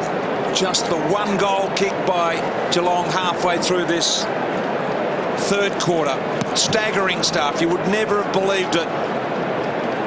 Pre-game, Hall and Smith. High footy. just been out-hustled, out-skilled, been more competitive all round. Have Sydney look fresher, sharper. This man here has been involved in every foray forward that you can possibly muster up here tonight. Tippett on the lead. Got a bit of a help from Rivers there. Well, that's just great from Reece Shaw. He's the loose player, and he's not just content to sit back and fill up a hole. He pushes up and creates a number. It's been interesting to me, Richo, is Chris Scott's demeanour. He's been very relaxed tonight. He's normally pretty emotive and will bang the desk a few times. To me, the most competitive animal we've ever seen, Chris Scott. Not resigned to the fact, but almost as this, you know what, we are tired. The guys are going to struggle a bit tonight. He's just working his way through it, I think. Goods again. McVeigh snap. Misses. I think he looks like he almost knows that there's not much they can do about it. I agree with you, Das, Richo. He does look resigned to it, but he did his best to get the players up mentally with, you know, all the necessary talk. And well, he could be wrong, and Scotty could be filthy with us. And he might go right off in a minute, but I think he's a pretty... You know what I love about it? I reckon he picks the moment really well, Chris Scott. I get the feeling he'll just say, won't even review this one. Put this one. They've banked enough wins already where you can afford to have a week like this, and they'll get straight back on track again the following week, Geelong. Well, they play Carlton. I know it's early to be starting to talk about next week for them, but they play Carlton, St Kilda, Gold Coast, Essendon and Western Bulldogs, Melbourne and GWS. So they've got a run coming up that they would be really confident about. And how many wins have they got, BT, coming into? At the moment, they are on 7 wins, 7 and 2. It's a great luxury these brilliant Geelong teams have had. They win early games. Yeah. Same time last year, they were 9 and 1. Yeah, and then they're so smart at managing their playing group. Look at that handball from Milcheski. A lot would say, was it a throw? But you can be sure players practice it and they get the faintest of hands onto it. Grundy worked it out. The give and go from Hanbury, top of the square, McVeigh. And Lloyd sees it to the line. Have a look at the quick hands here. Unbelievable. It's very near a throw. That's a little flick pass. And probably in the rule book is a throw, isn't it? Didn't get the fist clenched on that one. Okay. Richo knows how to handball. Bird, not sure where I'm going with that one, Richo, but Bartel burrows in and under. Sold at the back. Reed again. Quick little give. Had a bit of a fresh airy there, did Lloyd. Blitz halves. High footy. Tommy Derricks. I reckon it was Adam Goods who cleaned up Joel Selwood. He's just having a look around just to see. It was Darcy, absolutely. It was Adam Goods. You can see him going up to there, just checking on him, doing the right thing. But it was Adam Goods who got Selwood with a bit of a bump, and Selwood down for a little bit, but looks okay. And he went up and apologised for that, but he did get the knock to the head there. So, what, guys, what do you make of that? That's a bump to the head. By the letter of the law, having left the ground and made head contact, he's in trouble. Kick on the way from big Tommy Derricks. Has snuck home. Goal number 10 for Sydney. Yeah, well done, Tom Derricks. Just set up the wall behind the football there and took a nice contested mark and went back and finished off. And he's been really good in the absence of big Mike Pike. He's had to take the number 1 ruck mantle, and he's done it manfully. He's competed well.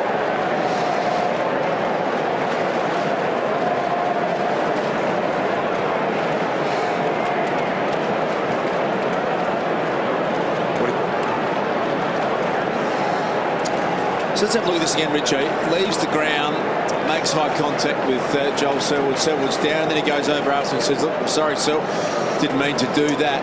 By the letter of the law, he's in trouble, but I hope this is where common sense applies, because the case he lands for is jumping for the footy. I think he didn't mean to make head-eye contact, but he did. He didn't come off the ground to bump. His intention when he came off the ground was to win the football. So common sense would prevail. And I think they may also say insufficient force there for a penalty. And I hope you're both right, and that would be the right decision, but in the past, common sense hasn't always prevailed. No, that is true. Look at that for a spearing ball from Jack to Tippett. And Tippett says, no way, boys. No, no, no. This is about me. Thank you, man. As it should be.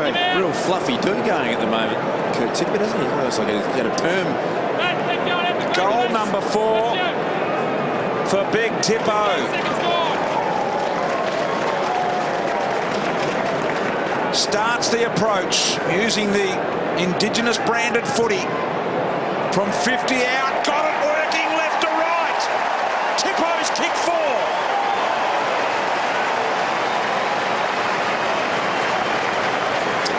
Yeah, great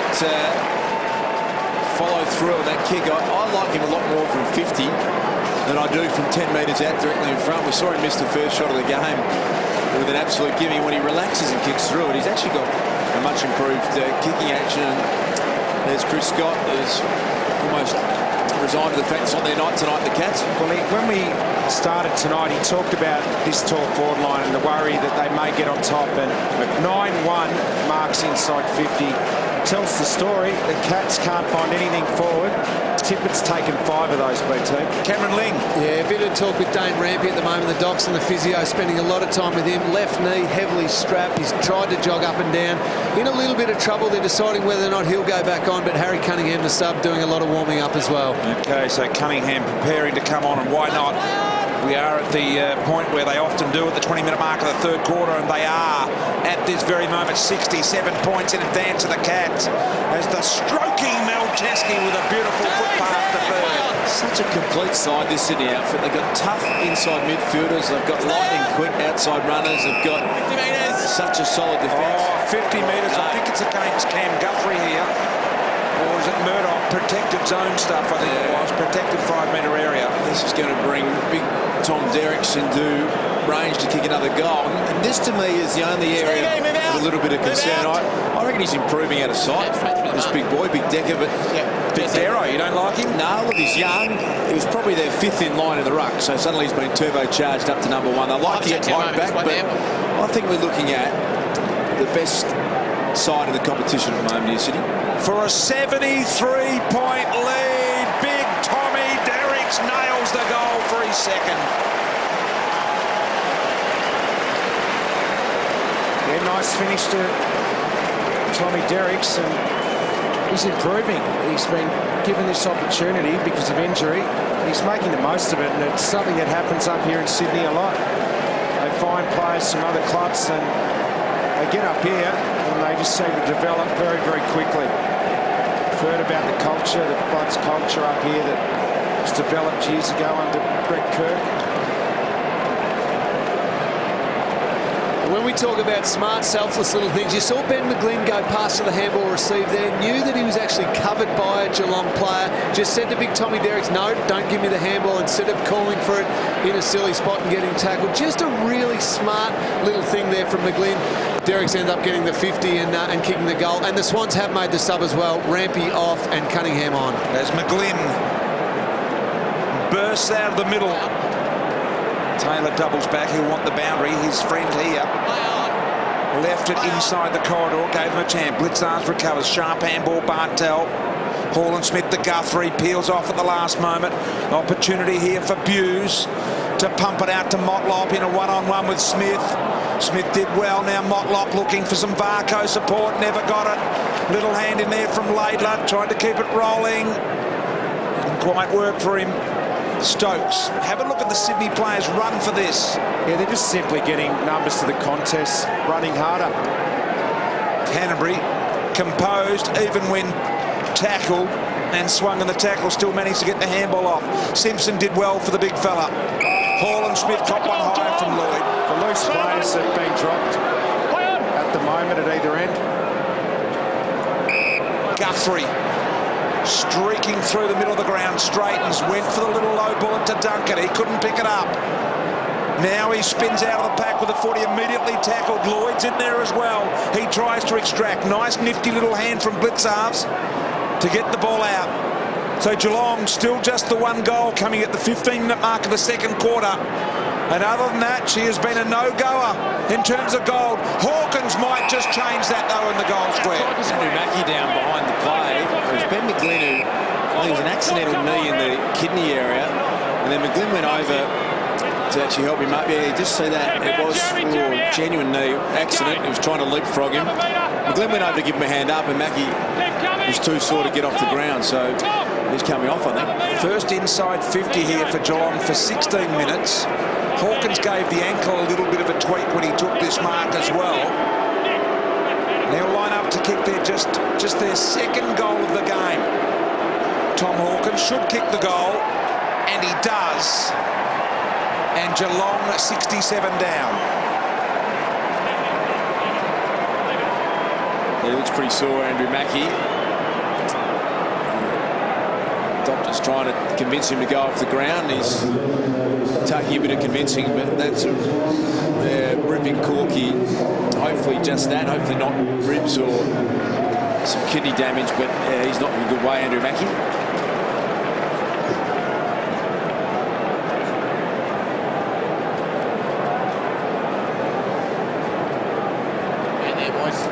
So trimming it back here, and Mackie is going to come from the ground. In fact, he's going to be carried in the end by the trainers, so that's got progressively worse as he tried to stay out there. Andrew Mackie. Yeah, he's in a bad way, BT. Yeah, he was trying to stay out there, but as you said, it just got on top of him. Let's hope everything's okay with the kidney area. Hadn't made their sub, and Sheringham will be their sub. And of course, I guess they would have liked to, probably towards the end of this game, taken Hawkins off, but that probably won't be possible now. Pop off him, Luke. So here is Mackie, and this is what happened. Just an accidental knee. Looks on the hip pointer, just above there. That's painful there. Is indeed. Parker. Farko got him. Just had the awareness still to Cunningham. Out to McVeigh. A little rugby kick, advancing it through the air, and Jetta. Back inside, short ball to Bird. Actually, a corky on the hip's worse than a big one in the quad, I reckon. Sorish, you would think Richo, as McVeigh marks. Got 1 metre to go there, Pat. So 2:22 and the third remaining here. Short kick comes into Franklin. Now he'll want to run around on the left here. And there he goes immediately. Didn't see the Geelong 1-2 coming. Now bends it around. He said, I can still beat you. I knew you were going to come at me from there.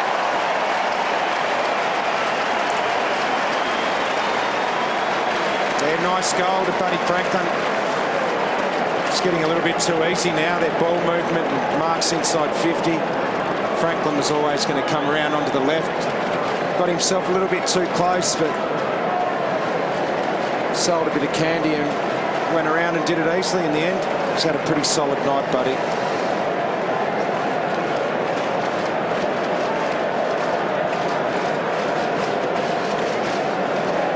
Buddy with some really good skill, able to kick his second goal and take him on, even though they all knew he was going to run there, but he sold candy like no other.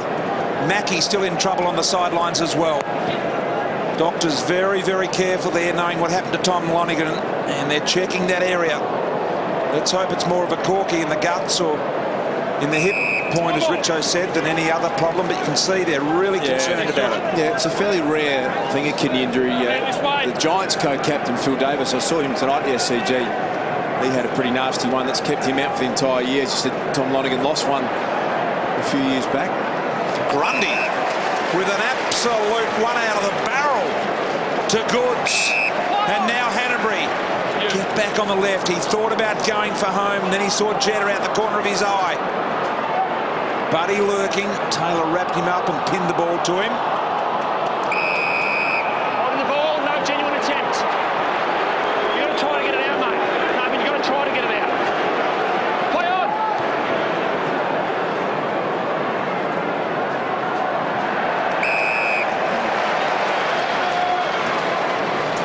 So there is Stuart Mackie. So they've done the test around the back end, and now the front end. Andrew Mackie, sorry. Stuart Mackie, of course, that guy that I coached back in the halcyon days of Paran and the VFA. We walked past him tonight before the game. You said, hello, Stewie. I know I didn't. I said, I always call him Stewie. And his name's Andrew. I apologise, Andrew. Knew your players well, BT, that you coached? I was going to tell you to shut up, Richo, but I won't do that. Parker. Down the middle to Buddy. Both hands on it, got it. And he lines up for his third goal. And he and Tippett have worked really well along with Goods tonight at this forward end. Well, they've had plenty of opportunities because they've had 59 inside 50s just on three-quarter time. That's massive. Kicked his 600th goal, his first goal tonight. Richo got there quicker than you. You went on to kick 800.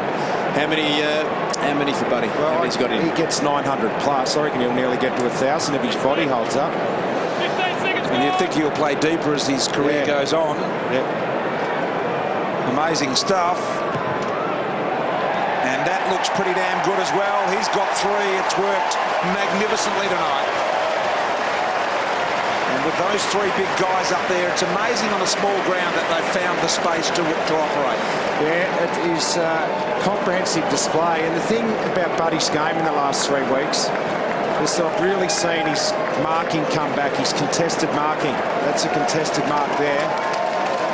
And that's a real positive for the big fella, because his marking had gone a little bit astray earlier on this year and probably over the last 18 months, but he looks confident again. He's starting to hold them, and that's a massive sign for him. There's always a bit of a concern or an unknown were he and Tippett going to actually work well together. They seem to have worked out where to lead. They don't get in each other's space well, and what it does, it separates the defenders nicely, doesn't it? They have to pay real respect to both of them, and they're both getting out. Because their 6 forwards are all genuinely dangerous players, they're finding space because no direct opponent is prepared to come off. Big decision being made there on Mackie. And by the way, Franklin has kicked the most goals of any current player in the competition. Just went past Matthew Pavlich's 601 goals.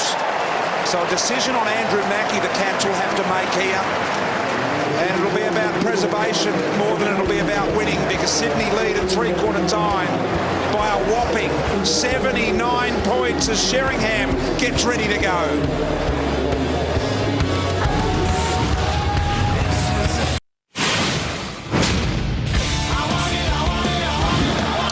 Big night of footy at the SCG, and we knew the big men were going to do the damage, didn't we?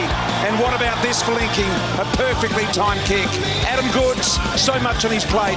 Indigenous round of footy, and he started with a bang by kicking the second goal of the night. That was goal 600 for the man of the moment, the $1 million man, the $10 million man, Buddy Franklin.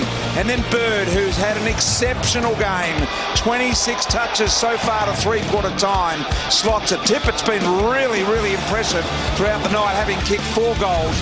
And Chris Scott not quite sure what to do. Third quarter got underway after the scores at halftime with a 48-point differential. And Adam Goods stepped to the plate, kicked goal number 3, and then this, a hip and shoulder to the head. Not a lot of force. We don't think he's got a lot to worry about, but it certainly will be looked at. Three-quarter time, Sydney by 79. Unusual night for Cameron Ling's old side. What do you make of Ling? Well, it has not been a good night at all for the Cats, but the Swans have been amazing. Richo mentioned before the fact they've generated 59 inside 50s to three-quarter time.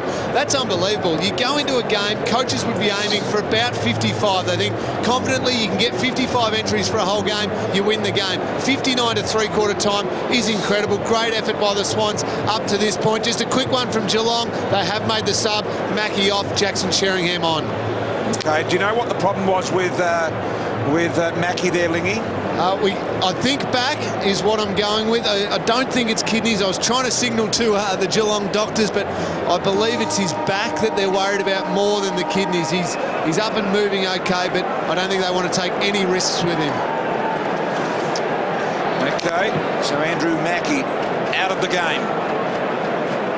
Sheringham, the sub, comes in his 12th career game. I think he mentioned the inside 50s again. Their Sydney averaged 55 for a whole game over the season, so just shows you how well they're going tonight. They've had over 70 more possessions as well, Richo, but they're also out tackling Geelong at the same time, so the numbers are off the chart in almost every area here. Uncontested possessions. And Hughes coughing it up there. Kieran Jack with that lovely way to left foot. Gee, was Buddy being held? The crowd thought so. Buddy thought so. Taylor said no way. What a pickup from Duncan as he threw it out the front door there to Guthrie. Adam Goods, of course, Australian of the Year. Plays game 336 tonight, joining former Swan, Kangaroo and Lion John Rantel in 16th place on the all-time list for games played. An incredible feat as he moves up the ladder, and we think he'll go a lot higher. He's called through during the week. He's going to join us from Saturday Night Footy, and he's bringing the Prime Minister with him with a pretty significant announcement. Got a bit of pull these days, hasn't he? And he just picks up the phone and people answer these days.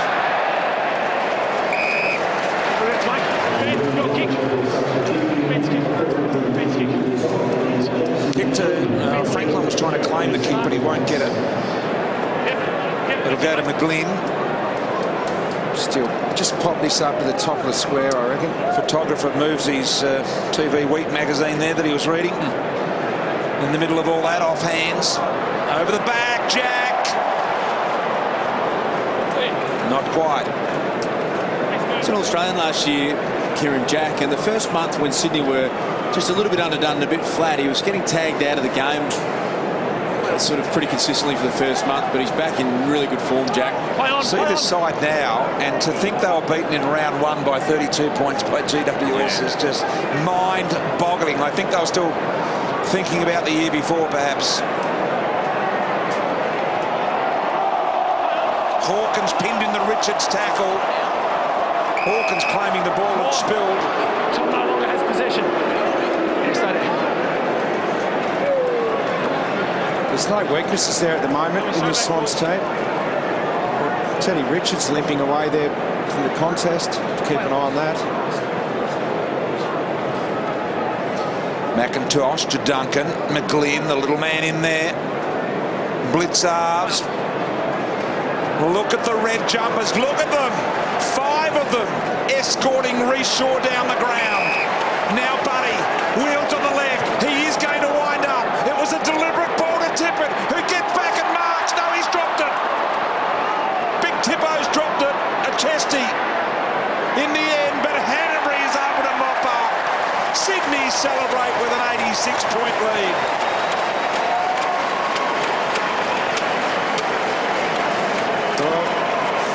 That ball movement from half back, the rebound they're getting and the numbers and the run and carry, it's telling a real story tonight. Whether Geelong are feeling the effects, whatever it is, it's domination from the Sydney Swans. And it's been led by Malcheski at half back, 28 disposals. Reece Shaw's had 24 from half back, and then their midfield dominating. Chest mark drop there from Tippett, but the run and the play from Sydney is just extraordinary. Lee, Richo and BT, I want to ask the three of you. We are prone to big statements in the media sometimes. I think this is the most talented team in the game.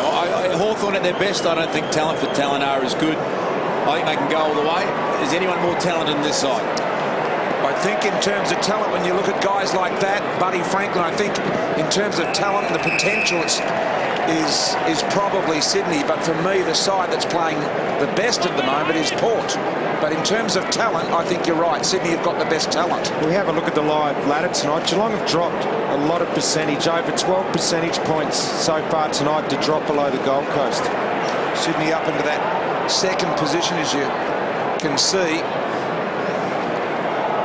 Yeah, well, just on that topic, Das, Port Adelaide and Sydney are clearly playing the best footy in the competition at the moment. But I think when you look at pure talent, as you're saying, I think the Swans probably stack up ahead of Port Adelaide. They've had a few more runs over the board for a long period of time, but Port Adelaide are sensational. I'm a big fan of Port Adelaide, but I think they've got a long way to catch Sydney. I think Sydney get a run on. This will be their 6th win. I think in terms of proven talent, there's no doubt that Sydney have got the proven talent. Got runs on the board. Have yet to prove it over a long period of time. Won finals. And guys, what Sydney have, we see Ted Richards just getting a little bit of treatment. He looks okay. What Sydney have got at the moment too is a really good, healthy list. Something they didn't have last year. They had a few injuries last year coming off their premiership in 2012. This year, really healthy, strong list. Jimmy with a barrel to the middle of the ground. It reached the outer part of that circle in the middle. Put the maths together, Richo, and tell me how far that was. Here's Sheringham, a little dribble to Stevie J, takes the Bo Peep, and he finishes with a goal, his first of the night.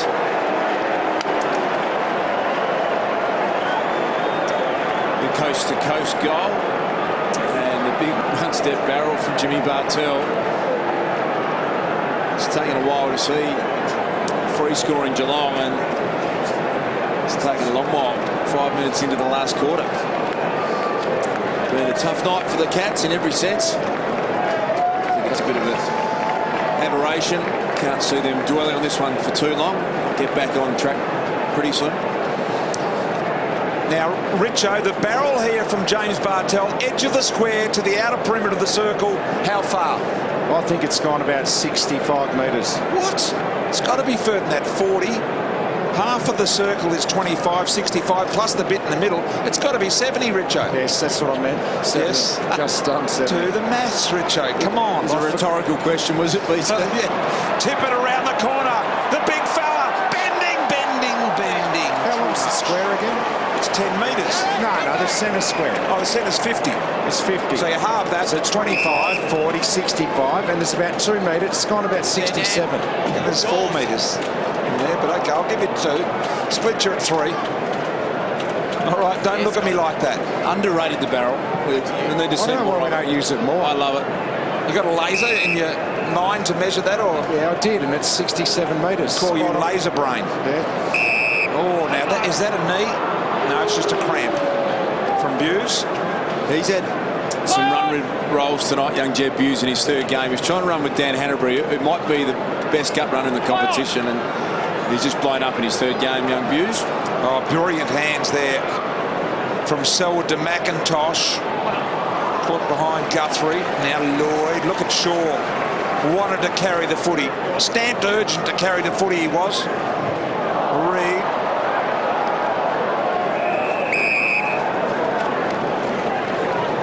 Mark back here, keep coming. Ted Richards trying to loosen up that right hamstring.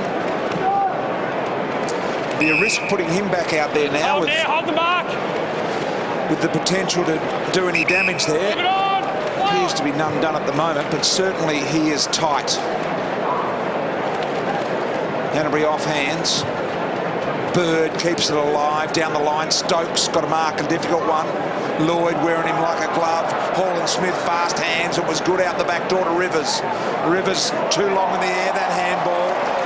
Put Buse under enormous pressure. Got his head crashed into the deck as well. Jack wanted to pull his kick at the last moment. Hall and Smith again sets it up with another nice handball. Selwood into the middle to Sheringham. He turns on the right boot. Tries to draw Hawkins to the footy and got him. First time tonight, really, that they've hit Hawkins on the lead. Come right round. Yeah, absolutely. We haven't seen that for the whole game for Big Tommy. He's fairly going tough tonight. This is his distance, this one. He just really kicks through it, Tommy. He can kick the journey from here, no problems at all. Hawkins lets it go, and it's pretty damn easy when you just go back and strike it like that.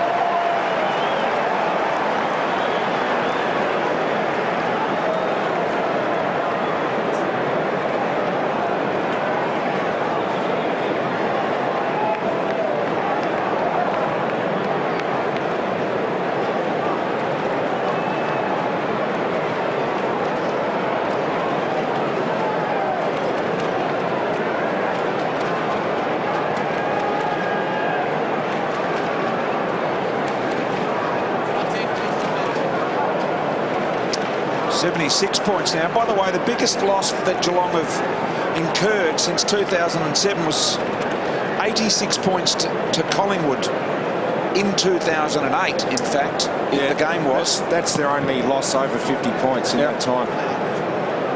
And here they are with a 76-point deficit at the moment. McGlynn out of the middle trying to increase that.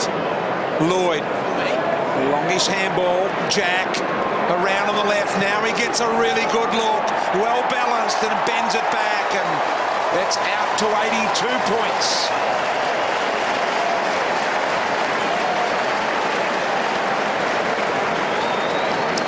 Sure how Jack can find himself in that much space inside 50 forward of the contest. Just one of those nights for the Cats. Really enjoying themselves out there, the Swannies.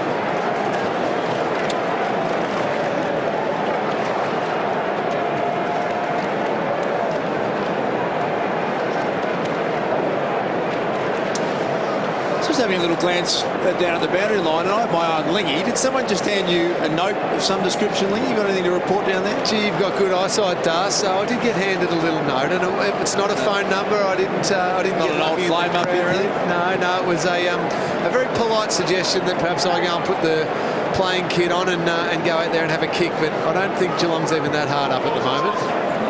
Yeah, I think you're probably right there, Lingy. Thanks, Brian. You stick to coaching and commentary, mate, and leadership stuff. That's your go. You are a gun at all of that. I don't think your hamstrings would last more than about 20 seconds, Lingy. You're spot on there, Richo. Trained off a touch, Lingy? Just a little bit, Dar. So you got to do that. Just taper off a bit.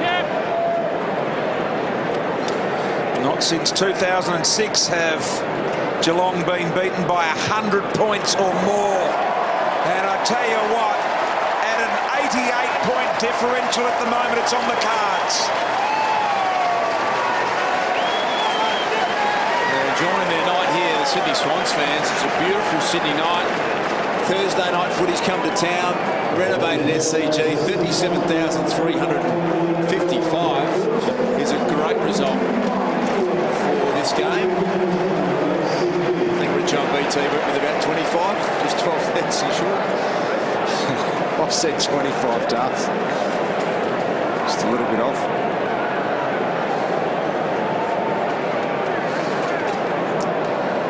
It's a good crowd up here, BT. 37,355, the official attendance. That's a big success. It is. Thursday night footy in Sydney. Are they sending a bit of a message, do you think, the fans up here? Well, I think everywhere. I think Thursday nights is the winner, and I think we'll see that more fixtured Thursday nights next year and less Mondays. I think people switch off after about 6 o'clock on a Sunday. And I also think they're voting with their feet that they like the SCG and they don't like heading out. A bit closer to town, guys. Yep, agree with all of that. This is the ground, there's no question, that provides the best atmosphere, the best venue. The fans love it, the players love it. By the way, 2006, the last time that Geelong have been beaten by 100 points or more. And that is some 8 years, and we're at 88 points right here, right now. It's a good look at the new grandstand there, the Bradman and Noble stand. Yep, really impressive, this venue now, Richo. How many grandstands has Don Bradman got? He's got a few. Might have one just about in every state. Certainly got one at Adelaide Oval. He's got a few covered, the Don. Yeah. Most of them named after cricketers here. Of course, the Clyde Churchill stand, named after a famous rugby legend, rugby league legend. Duncan draws Hawkins to the footy. Beam up, head. Takes a while to wind up the big wheels, but when he gets there, hard to manoeuvre off the ball. Tries to set up Johnson over the back. Not a lot of run left for those Cats there. They are really labouring at the moment, the Cats. And if they're not careful, this will go over 100. Here's Sheringham, the fresh man. Bartel into the middle. Well, String up. Stokes gobbled up in the tackle. Jetta. Now Bartel to ease the ball forward. Spearing, beautiful kick from Bartel to come back, Hawkins. Ted. Here. This is the same distance, almost the same kick Yeah, you're right on there. as the one he kicked a few minutes ago. It's just opened up a little bit here, and it's a good look at Tommy Hawkins. Look, saying I want it there. I want it in that space there. That was perfect. He kept his weight on his left arm, held Hawkins off, and was pointing to the grass in front where he wanted it delivered. Did it beautifully. He did indeed. Really good. That one he's got bending left to right, but not enough. You've got to protect the area you want to lead into and just time your lead at the right time, and that was a great example by Tommy.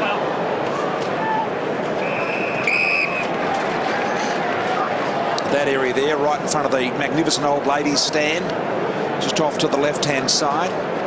That's the new stand in the background. It's great how that's got to stay there forever, the old grandstand. Yep, keeping some heritage at the ground, like here in Adelaide, has done wonders. And I reckon Geelong could do well to leave that city end open down at Simmons Stadium as well. I know there's no heritage component there, but to give the people that standing room environment, that drip tray environment that they seem to like. Here's Selwood to Bartel. A lot of people come to the footy like to stand at the footy, Richo, the lead of Hawkins, rather than sit. Hawkins did well. That is classy, Tom Hawkins. I think he's got it to break too much, or is it there? No, it's there. No, it's there. So Hawkins gets his third goal. That's almost doing your job, isn't it, Richo? Sorry, mate, if he kicks free, I know he's had a quiet night, but you look up at the end of the night as a key forward, one out, 3 goals is probably fair return. He didn't get any opportunity, really, in the first half of this game. And in the second half, it's opened up a tad, especially in this last 10 minutes, and he's kept presenting. That's all he can do. He's had 6 shots at goal. Just they do look tired, don't they? 4 shots, sorry.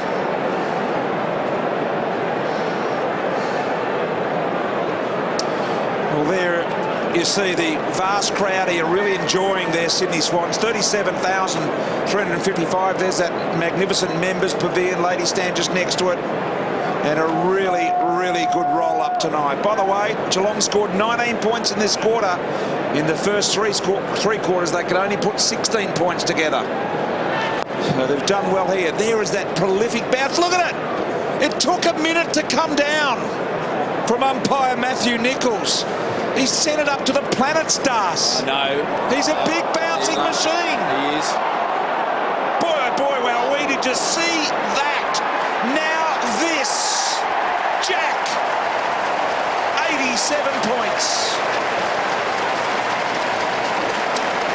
We said it was going to be high scoring tonight before the first bounce. Just didn't think 18 goals were going to go Sydney's way and only 5 to Geelong.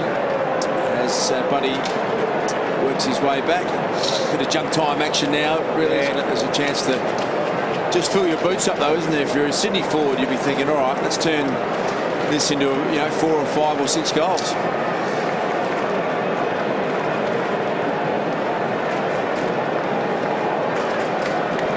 Oh, there's that great big bounce that you were talking about, BT. But you see the man there, Kieran Jack, is just at the right of screen as this ball is kicked. This is a perfect summary of the night.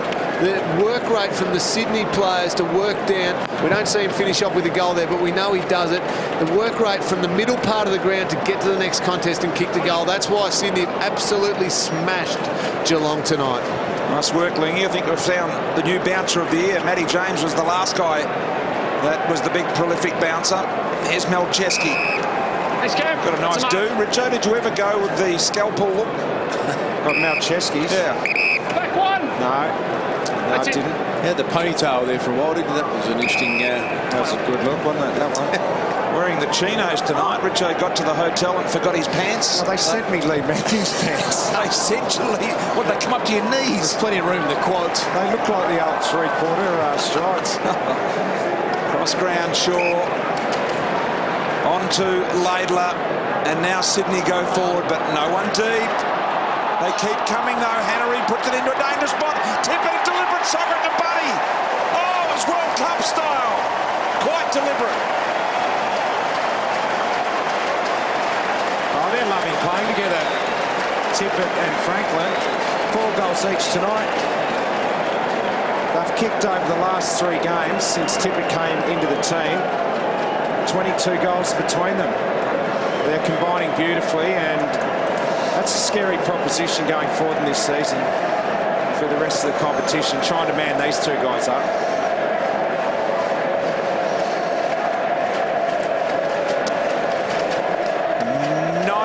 Three-point difference. They haven't lost by 100 or more for 8 years, Geelong.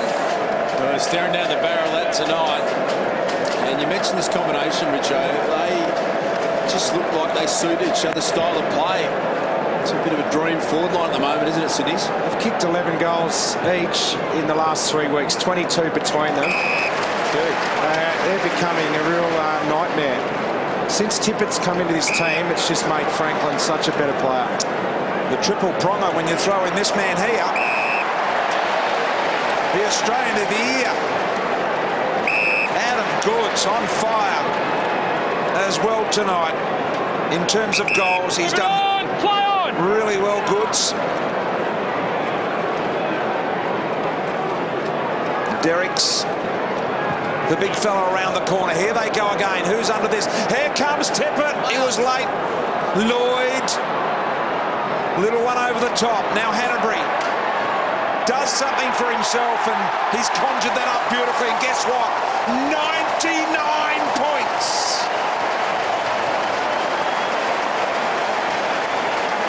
Just a party here now at the SCG. There's a few frothies being drunk. They're queuing up down there now, aren't they? It's got, look at that, all smiles. One of those nights where you look around and think, I might turn a really good night into an all-time record here if I run out. You can do a lot of damage in 8 minutes in a footy game. On the ball. Oh, look at McGuinn. Yeah, He wants to break there.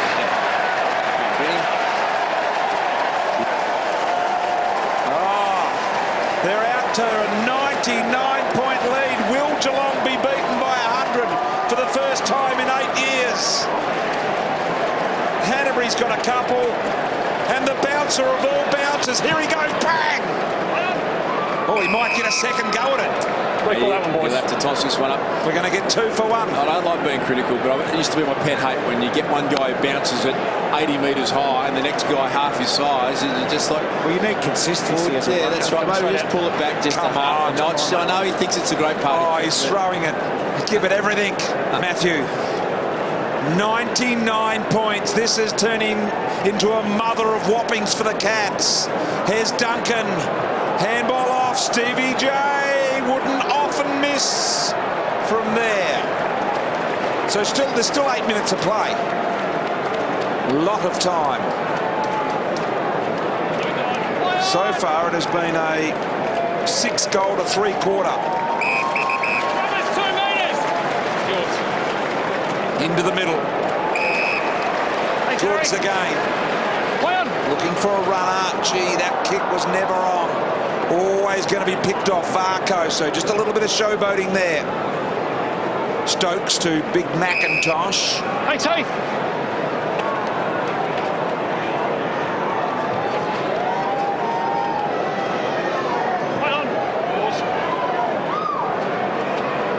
The sub, Cunningham. To Bird, who gets possession number 30. Almost had 100 more disposals to Swans in Geelong, 420 to 336. Clearances have been an issue all night. It's nearly minus 20 now. Inside 50, 70 to 42. Hey, Lee, the only way to handle this, I'd imagine, and this is where Chris Scott, I think, is a brilliant coach, is you probably wouldn't even bother reviewing this one if you're Geelong. I think you just put it into the aberration basket and move on with next week, Lee. Well, you certainly don't dwell on it, that's for sure, and I don't think he will, but he will review it as they move the ball forward again to Kurt Tippett. Just great work from the stoppage there again, the Swans. Kurt Tippett having another shot at goal. They've got to learn the way Sydney play, because Sydney, well, we know they're going to play finals. They're top 2, potentially the best team in the competition. They're going to have to look at what makes Sydney such a good team, so they will take a close look at it. Tippett for that magical 100-point lead.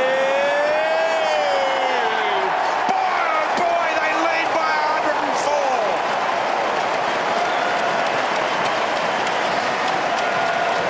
And do they love it here. The big Tippo's got 5. Banging him from outside 50, but he's got 4. They lead by 100 points. You're a genius if you picked this tonight. You just couldn't have seen this coming. I reckon he's put the shampoo in tonight. Nobody has put any product in. It's a real fluffy perm style dude. Oh, he's pretty happy. Little bag of 5 now for Kurt Tippett. He's enjoying it. Hey, the biggest margin the Swans have ever beaten the Cats by is 109, BT. Wow, well, they're at 104 at the moment. Here's the little bouncer, Lee Fisher. We've got a big and a little out there.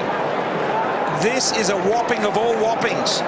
104, haven't been beaten by 100 or more in 8 years, Geelong. And here tonight, they are getting an absolute hiding as Varco marks. Back inside. To the credit, they've tried to do that all night. Even when it hasn't worked, they have kept trying. Jack, long footy to the square. Touched by Hanbury. Hey, coming back, Dan! Dan! He's gone again, Jimmy. Yeah, I reckon he went out of the square then too. And Richo worked that one out. It's gone past the centre line. Work it out, Richo, and get back to me. Malcheski, laser man. Well, the last one was 67. That was 68. No, but hang on, it went past the circle. No, it didn't.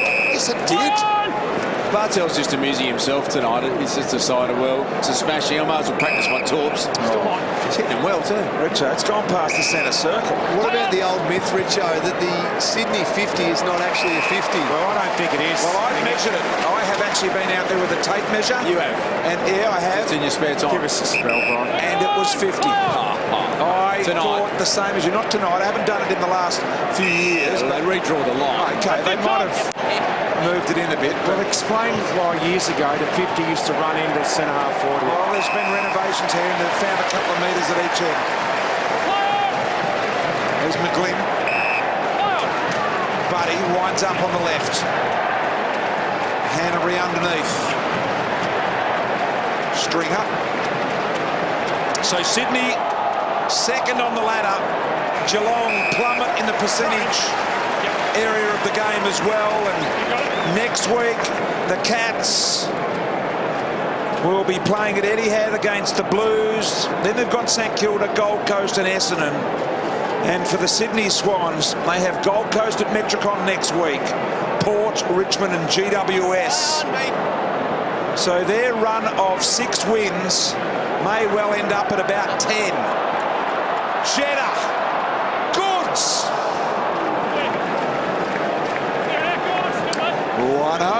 105 points. Or 6 it is, in fact. So they are now, for Richo, The darts there for him. 106. That's a bit of dart stuff. Yes. Well, we need one more goal, and it's their biggest win ever against the Cats, the Swans. What'd you say? 110 it was. 109 it was. 109. Some records being broken here tonight. Buddy Franklin kicked goal number 6 in game 191. Got another record for you, BT. This is the most disposals Sydney have ever had in a game of AFL football. 448. Their previous record 442. There's old Whack. Georgie, isn't it? Boy, Georgie, I hope he just takes it easy after this one. Sorry, Ken it is, yes. Ken, Ken, is it? Yeah, I called him George. well, it's just the... He gets in the circle, doesn't he, Ken? And Thanks, Tom. That's it, mate. It's time to just sort of... You can't move Kenny. He gets the song going, Kenny. No, come on. on. He's a legend up You here. can't wind Kenny up. He's a I legend remember up that. here, Brian. Boys, he used to sit behind the goals in the cheer squad, and the boys used to run through with goals from very close proximity and Is that try the and one line that him up. Plugger tried to put a torpedo through? Absolutely it is. He used to sit behind the goals and everyone would ping balls at him. You would have done that, would you? I wouldn't. I thought it was disgraceful behaviour. Kenny would have been winding up the opposition full forwards. Oh, he was. Yeah, he knew- was the yapper of all yappers. Just get under your skin, Brian. Big Tommy got driven into the ground there by Derricks. Kelly over the top. So 105 points here. Geelong fighting. I'm sure they don't realise that the records are tumbling here. In the back. It's in the back. You just end up in his back, mate. Cunningham with the free. Play on. 2.5 minutes remain. And both teams have really come to a standstill here. Come on. As Grundy finds some run on the legs to get forward of the footy. And that's about all there was. Throw it in. 1 metre, guys. Does this do anything mentally, Das, to the Cats? Or is it just that aberration? I don't think so. I think there's enough great players out here who understand the game well enough that, you know, they left out 2 really important players tonight. I don't think it'll leave any scarring at all with their record. They've got arguably the best record of any team ever, Geelong. Selwood going for home, and he's got it on line. So back under 100.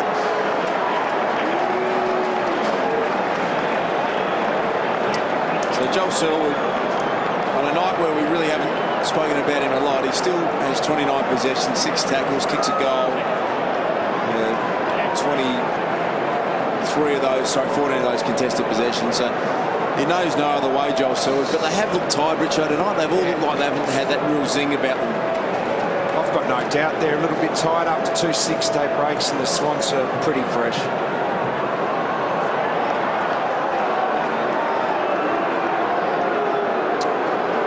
So just seeing whether this is touched, but I'm sure it'll make a lot of difference.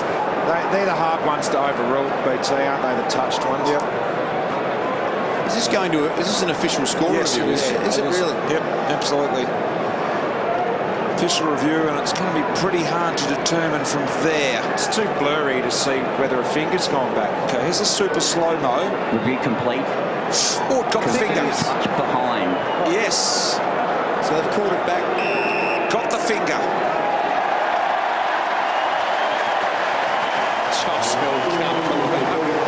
So that must have meant that the umpires on the ground didn't call for it, but the umpires in the box did call for it. Another goal. Because otherwise he would have been back down with the goal umpire. Wait, Nick, wait until I say so. So they can call them from the box, can they? Well, obviously they can. It's an interesting question, that, because I didn't think they could either. But Okay, I Nick. think I've seen it happen once before You can bring it in now. when the ball was back in the middle and they made them go to a official review. So that puts it back out to 104 points, and the Sydney fans are loving that.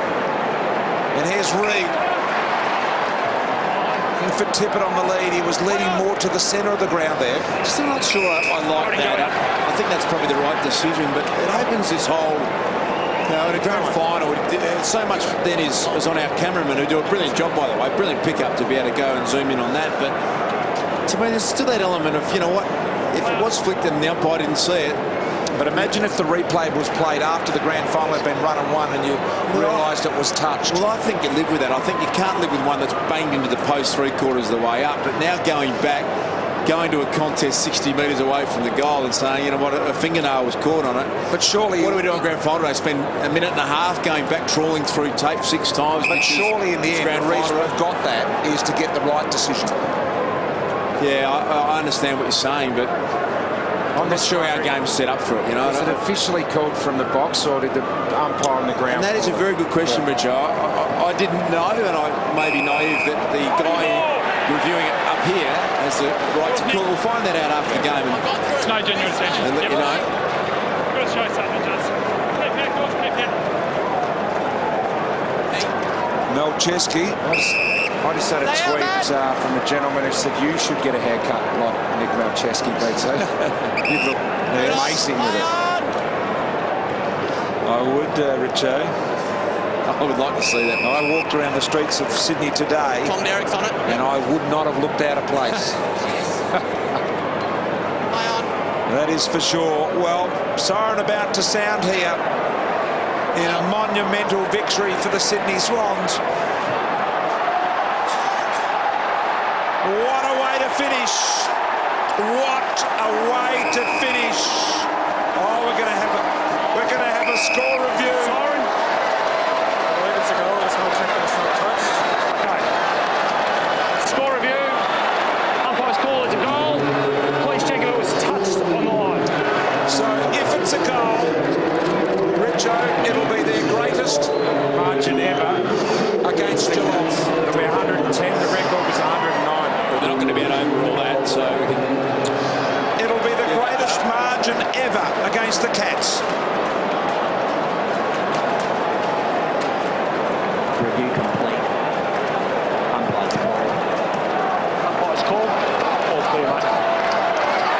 It's a goal. 110 points. The Sydney Swans.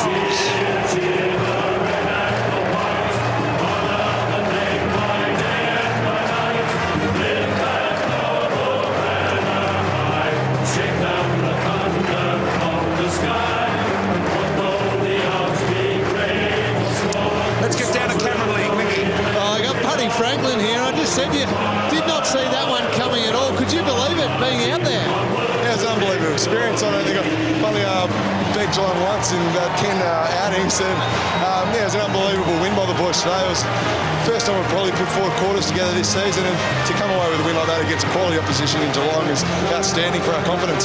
You must have loved it as a forward line yourself, Tibbett, Goods. You had a really good day, but the amount of ball that the team was able to get down there, something over 70 entries for the game. You must love it when the midfield's on fire like that. Yeah, definitely can't complain. The boys were on top today in the midfield, and they were getting it forward, and Tipper had a day out, and then all the other forwards. Goodsy hit some form tonight, which was really good, and then we had a lot of good performance all over the field. And congratulations, 600 goals tonight with your first goal.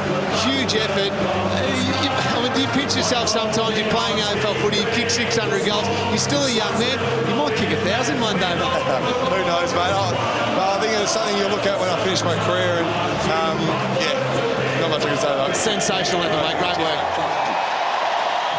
Buddy Franklin there did a really good job tonight. He kicked 4 goals and looked really smooth in that forward line with the other big names that are there. Had a little speechless, buddy, and then he got a bit humble. He didn't want to go on about maybe pushing on to 1,000 goals, and he's a really unselfish team player, buddy. It's one of the things you love about him. He never really wants to talk after the game, buddy, out on the ground. He's always happy to talk about his teammates. Well, I think we're going to go down to Cameron Ling, and he's got Adam Goods. Go ahead, Lingy. I do have Adam Goods here, and he's just winding back the clock, mate. Kicking goals, moving like you're 21 again. Yeah, it was nice, mate. It was nice to get out there, and it's the first time I've been on the SCG in a year, mate, so I really wanted to enjoy it. Back in Indigenous round, couldn't have asked for a better result. Does it mean a little bit more to you than being Indigenous round? I know every game of football means a bit to you, but a really great opportunity to stand up and obviously get a message through as well, but also to play a great game of footy. Yeah, it is. Obviously, you just want to come out and play well and represent your community really well, and it's just great for us to represent our city, the Swans. 38,000 people here tonight was fantastic.